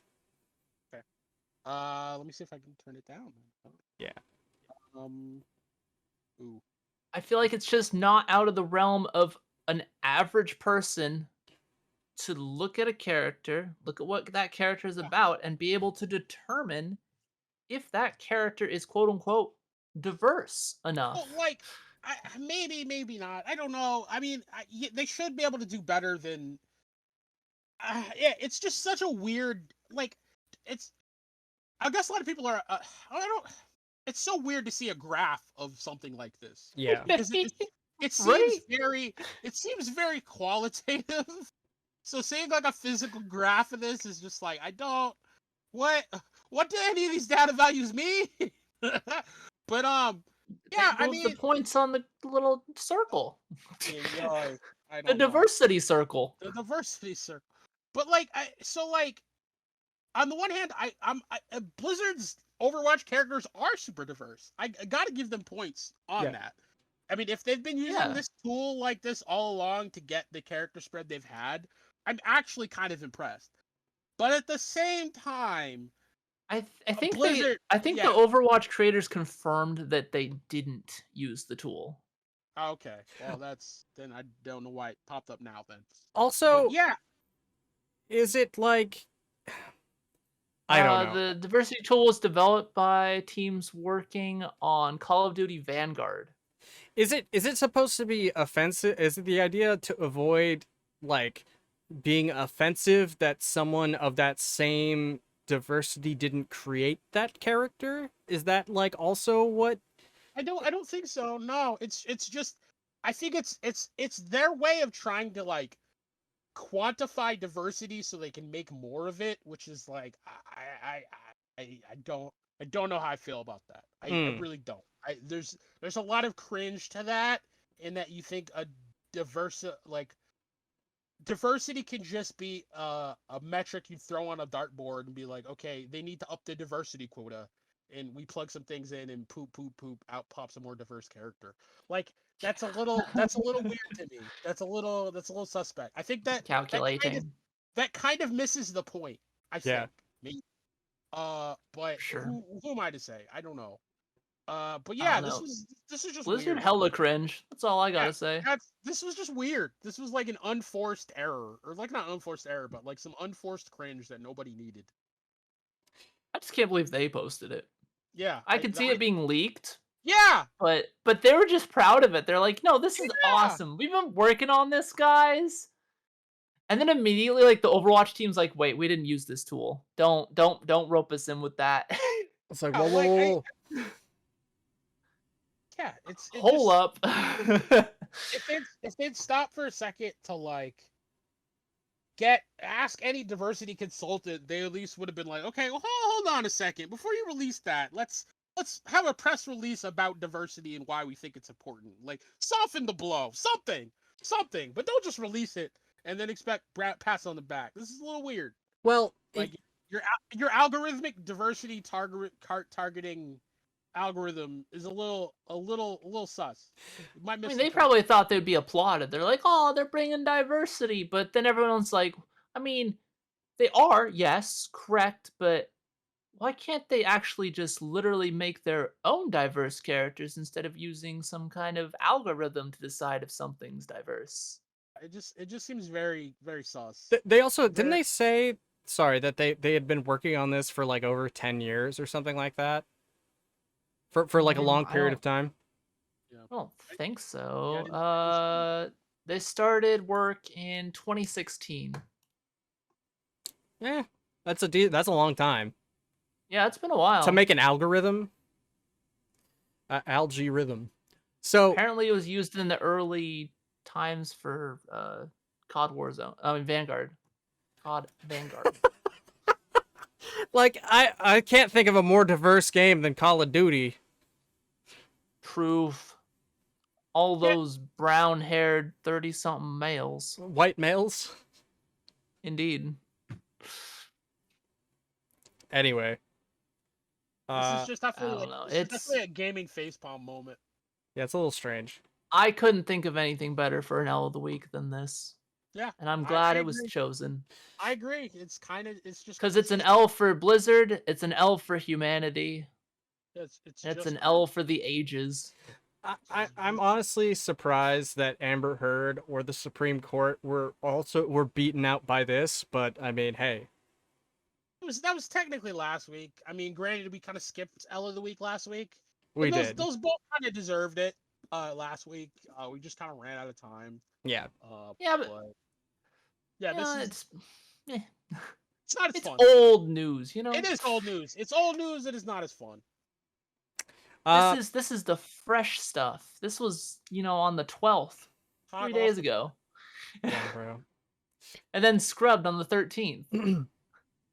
So, I suppose with that, did anybody else have anything they wanted to talk about before we close out the podcast here? What else is new? I think I got nothing. Morbius is coming out soon to Redbox near you. Mhm. Even though apparently Redbox is closing down. I heard that. Yeah. Yeah, apparently Yeah, they can't compete. Well, they just got bought, and I think they're closing down other physical locations, which sucks because I liked buying the $1 discs. I didn't do it all the time, but it was nice to be able to just buy a fresh run movie that I hadn't seen yet and watch it. So that's kind of a bummer. Yeah. But I mean, physical media is kind of dying. What that means for the future, I don't know. I'm a little scared, honestly, because digital media comes with a whole different set of rights expectations. Basically, you don't own anything anymore, which kind of sucks. But Just look at Steam. Technically, yeah. you don't own your Steam library at all. Yep. Even though I've literally thousands of dollars sunk into Steam at this But that's a whole nother can of worms that I'll hopefully never have to tackle. Exactly. Until August makes you tackle them. We'll burn down Valve's office when we get to it, right? But anyway, no other option. Yeah, no other option. Gay man. What? Now, I love seriously, I love Valve. But yeah, I mean, Gabe has even gone on record and saying if anything ever happens, he wants to release people's games to them free. But I mean, contractually, he's obligated not to. So we'll see what happens. But yeah, hopefully we have to never cross that bridge. But yeah, digital rights is a whole new thing, and it's going to be an even bigger thing in the 21st century. But again, well, that's ongoing, so we will keep an eye out. But other than that, I got nothing. Yeah, I'm tapped out. We'll have to do some movie reviews. I know Doctor Strange 2. Yeah. Have you got a chance to check that out yet? No.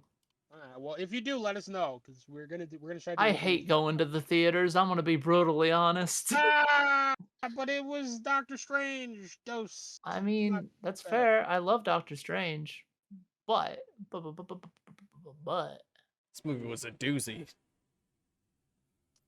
Movie could have been better. I would give it like a B+. I gotta wait.